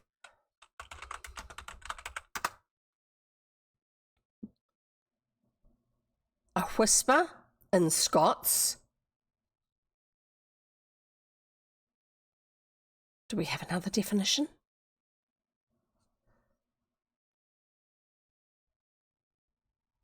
Yes, to listen attentively. Something about the imperative. Often used in the imperative. Okay, whatever. I have no idea. But it's not commonly used anymore anyway, I know that much. Hark, I'm sure that was Edna's yodel. Answer it. At the top of her voice, Tavia shouted the familiar call. Then she listened again. Yes, declared Dorothy. That's surely Ned. Oh, do let's run. They might turn off on another road. This place seems to be all turns. When the welcome sounds of that call were heard by both parties, little time was lost in reaching the lost ones. What had seemed to be nightfall was really only the blackness of the storm, and now on the turnpike a golden light shone through the trees and wrapped its glory about the happy girls, who tried all at once to embrace the 2 who'd gone through such a reign of terror. Turnpike is not a word we use in New Zealand. Yeah. Main road. The road. For some reason, my brain has always supplied a picture of turnstiles, the sort where it's a narrower opening. You've got a post and then you've got some bits that poke out of the side that rotate round and you've got to shuffle your way through it. That's what my brain always supplies when I hear turnpike, but for traffic. I don't know why. Toll road. Was an effective usage for turnpike, and there's another word like that too that the English used to use. Can't remember. Anyway, hurry, hurry, called Miss Crane, skipping along like a schoolgirl herself. To tell the story of their adventures, the Dalton girls marched in the centre of the middle row. Everyone wanted to hear, and everyone wanted to be just as near as possible to Tavia and Dorothy. Taking refuge under the cliff seemed exciting enough, but when Dorothy told how they had lost the trail on the mountaintop and how all the footing slipped down as they tried to make the ascent, the girls were spellbound. Then, to hear Tavia describe in her own inimitable way the call of the witch made some shout, and the entire party ran along as if the same witch was at their heels. Yes, I can imagine. Highlight, sorry. It says add, but it's meant to be and. When the report was made to Mrs. Pangborn, that dignified lady looked very seriously at Dorothy and Tavia. I think they're in trouble. Miss Crane had explained the entire affair, making it clear that the girls became separated from the others by the merest accident, and that the storm did the rest.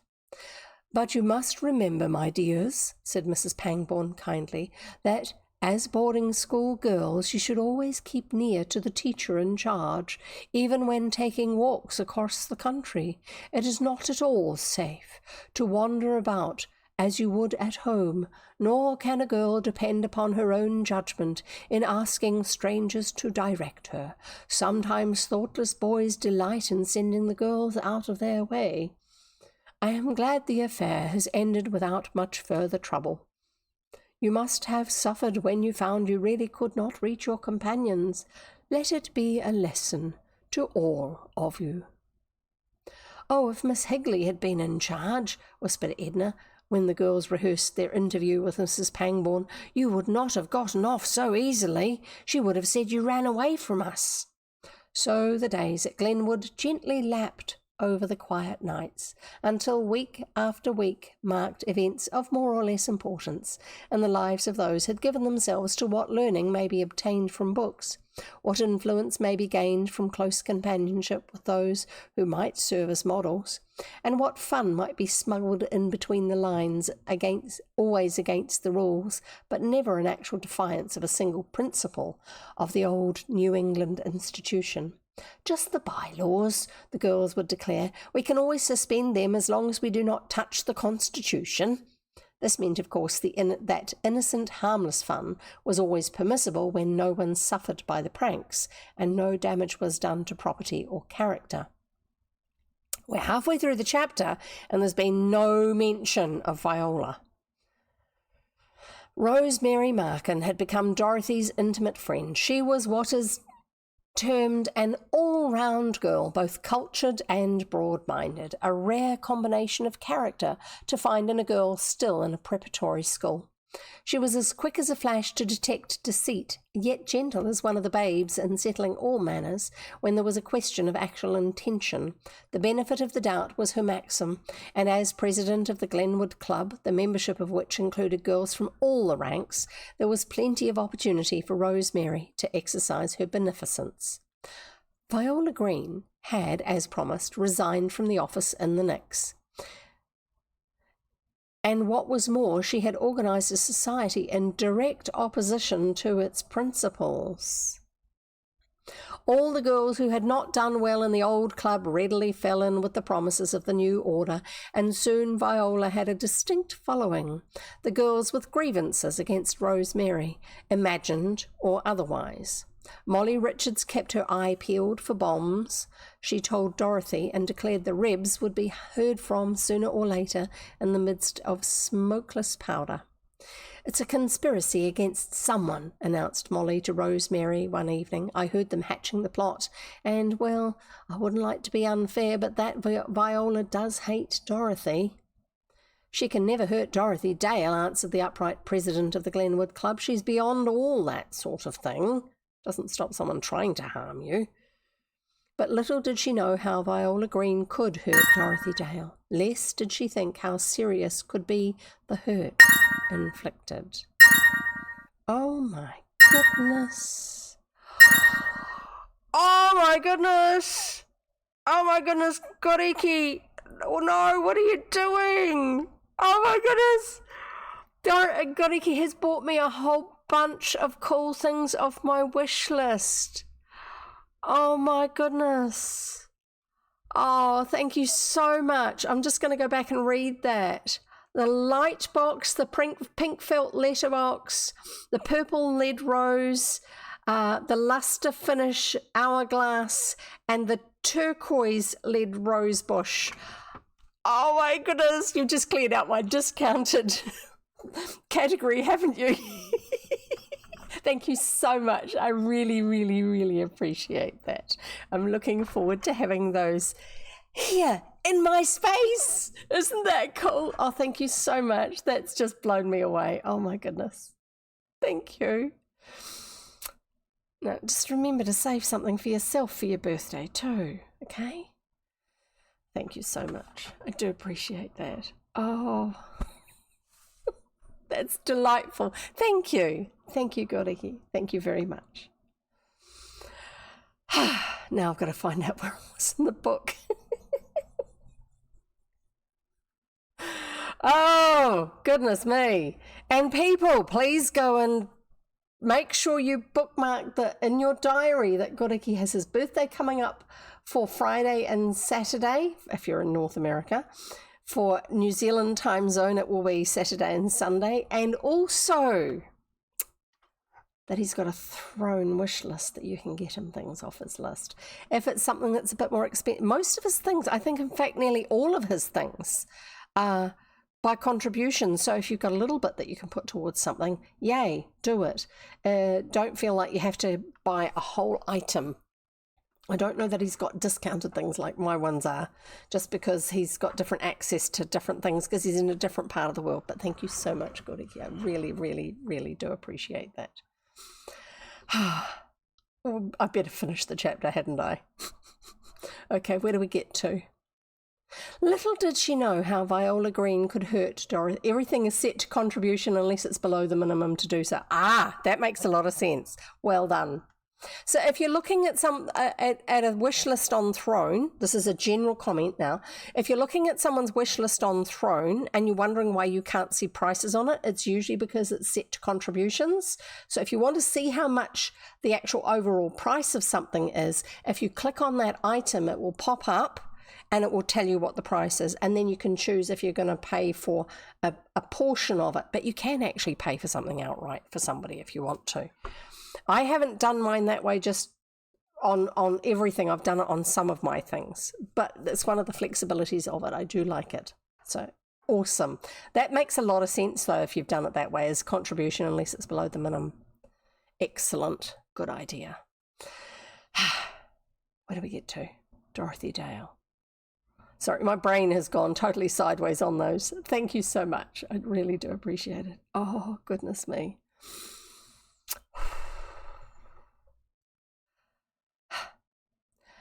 Little did she know how Viola Green could hurt Dorothy Dale. Less did she think how serious could be the hurt.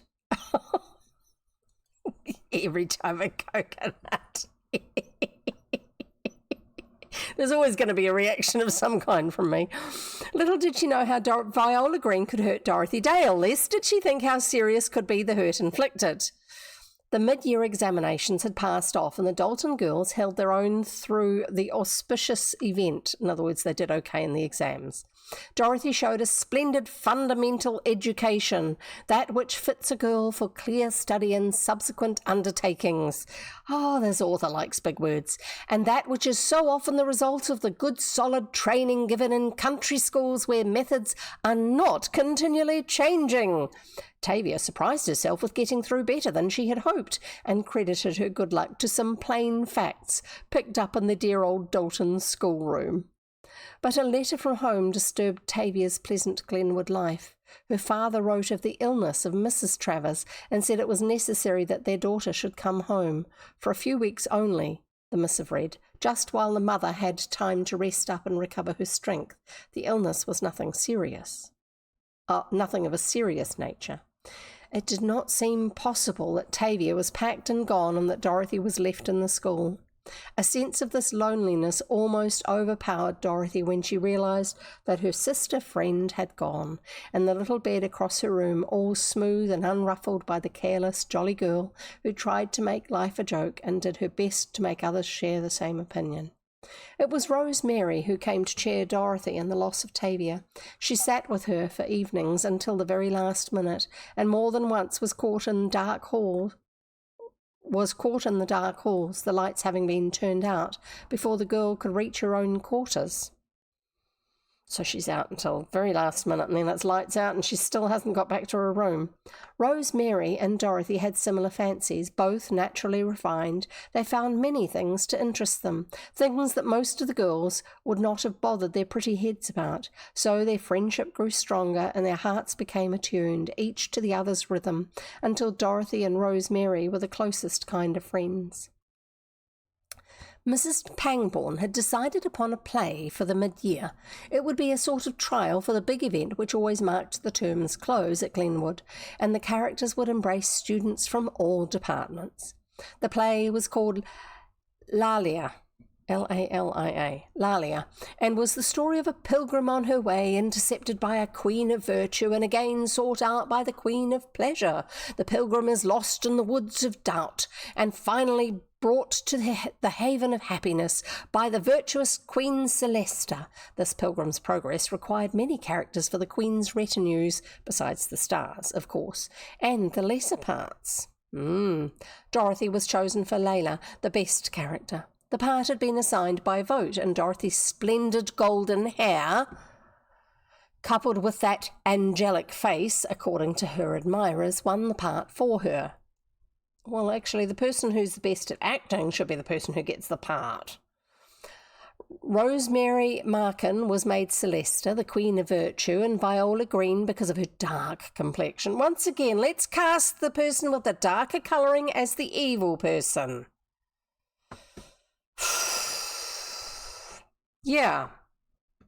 Try being that person in real life, the person who's got dark hair, the person who's got darker eyes, the person with a little bit of a tan, because they can't help it, that's just what their genetic background is, as being cast the evil person every time.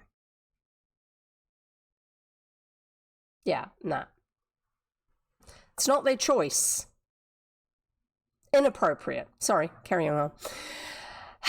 It's probably going to play into the story somehow. And Viola Green, because of her dark complexion, being opposite that of Celesta, was elected to be Frivolita, the Queen of Pleasure. Each queen was allowed to select her own retinue, a delicious task, since, said the ones most interested. Mrs. Pangborn made a neat little speech at the Glenwood meeting where these details were decided upon, and in it referred to the lesson of the story, incidentally hinting that some of the pupils had lately taken it upon themselves to do things not in strict accord with the history of her school, the forming of a society, for instance, without the consent or knowledge of any of the faculty. This secret doing, she said, could not continue. Either the girls should come to her and make known the object of their club, or this club should no longer hold meetings. This came like a thunderbolt from a clear sky, and by some, Dorothy was promptly accused of tale-bearing. But in spite of it all, another secret meeting was held, and at it, the Rebs, as they actually called themselves, declared open rebellion. They would not submit to such tyranny, and further, they would not take part in any play in which Dorothy Dale held an important part. I didn't think her disagreeing with a visitor on the first meeting was really that big a deal. It was then that the bomb was thrown by Viola, the bomb that she carried all the way from Dalton and had kept waiting for a chance to set it off, until now. The hour of seeming triumph for Dorothy. "I'll tell you the positive truth, girls," Viola began, first being sure that no one but those in the club were within reach of her voice. "I saw with my own eyes that girl who pretends to be so good and who goes around with a text on her simpering smile. I saw her get out of a police patrol wagon." "Oh," gasped the girls, "you really didn't." "I most positively did, indeed," sneered the informer. "Everyone in Dalton knows it. Tavia Travers was in the same scrape and in the same wagon. It was after that affair that they made up their minds in a hurry to get out of their hometown and come to Glenwood." Dun, dun, dun. Oh my goodness gracious me. And that's the end of today's reading, because there's no way I'm fitting in a whole other chapter in 3 minutes. What a place to leave it. That's a cliffhanger, isn't it? But next time we shall have chapter 17, The Strike of the Rebs. What else is going to happen? Oh my goodness. She's naughty because she doesn't want to know what the rest of the story is. She was offended by something that Dorothy did or said, and so she's been out to get her ever since. I don't know. Doesn't make any sense to me. But that's the way it is. Anyway, so thank you for hanging out with me today, folks. Thank you for going, huh? And and with me. And thank you, Goriki, for the wonderful selection of gifts. I really, really do appreciate it. Don't forget, folks, you need to go and check out Goriki's birthday and be there and enjoy it. He's probably going to be reading for most of the time for the first stream, and then for the second stream, he's probably going to be sharing public domain movies. I'm guessing they will be more of the early superhero ones. I'm not sure, but it should be fun. Whichever he does, whichever you can make it to, and he may actually mix it up a bit between the two, but it should be lots of fun. I don't know how much of the Sunday one I'm actually going to be able to make it to, because I've got 2 different things on that day, including one of them which being a friend who's got a book that she's launching. It's the 3rd book in her series, and the other 2 have done really well. And I've been part of the group that we were all just supporting each other in the earlier stages of getting our books going. So I really need to be there for that, among other things. But I look forward to seeing you all next time. We'll find out what else is happening with the book. Don't forget Goriki's birthday. Put it on your calendar. Drink lots of water. Stay hydrated. Be kind to yourself, because you can't do a lot for other people if you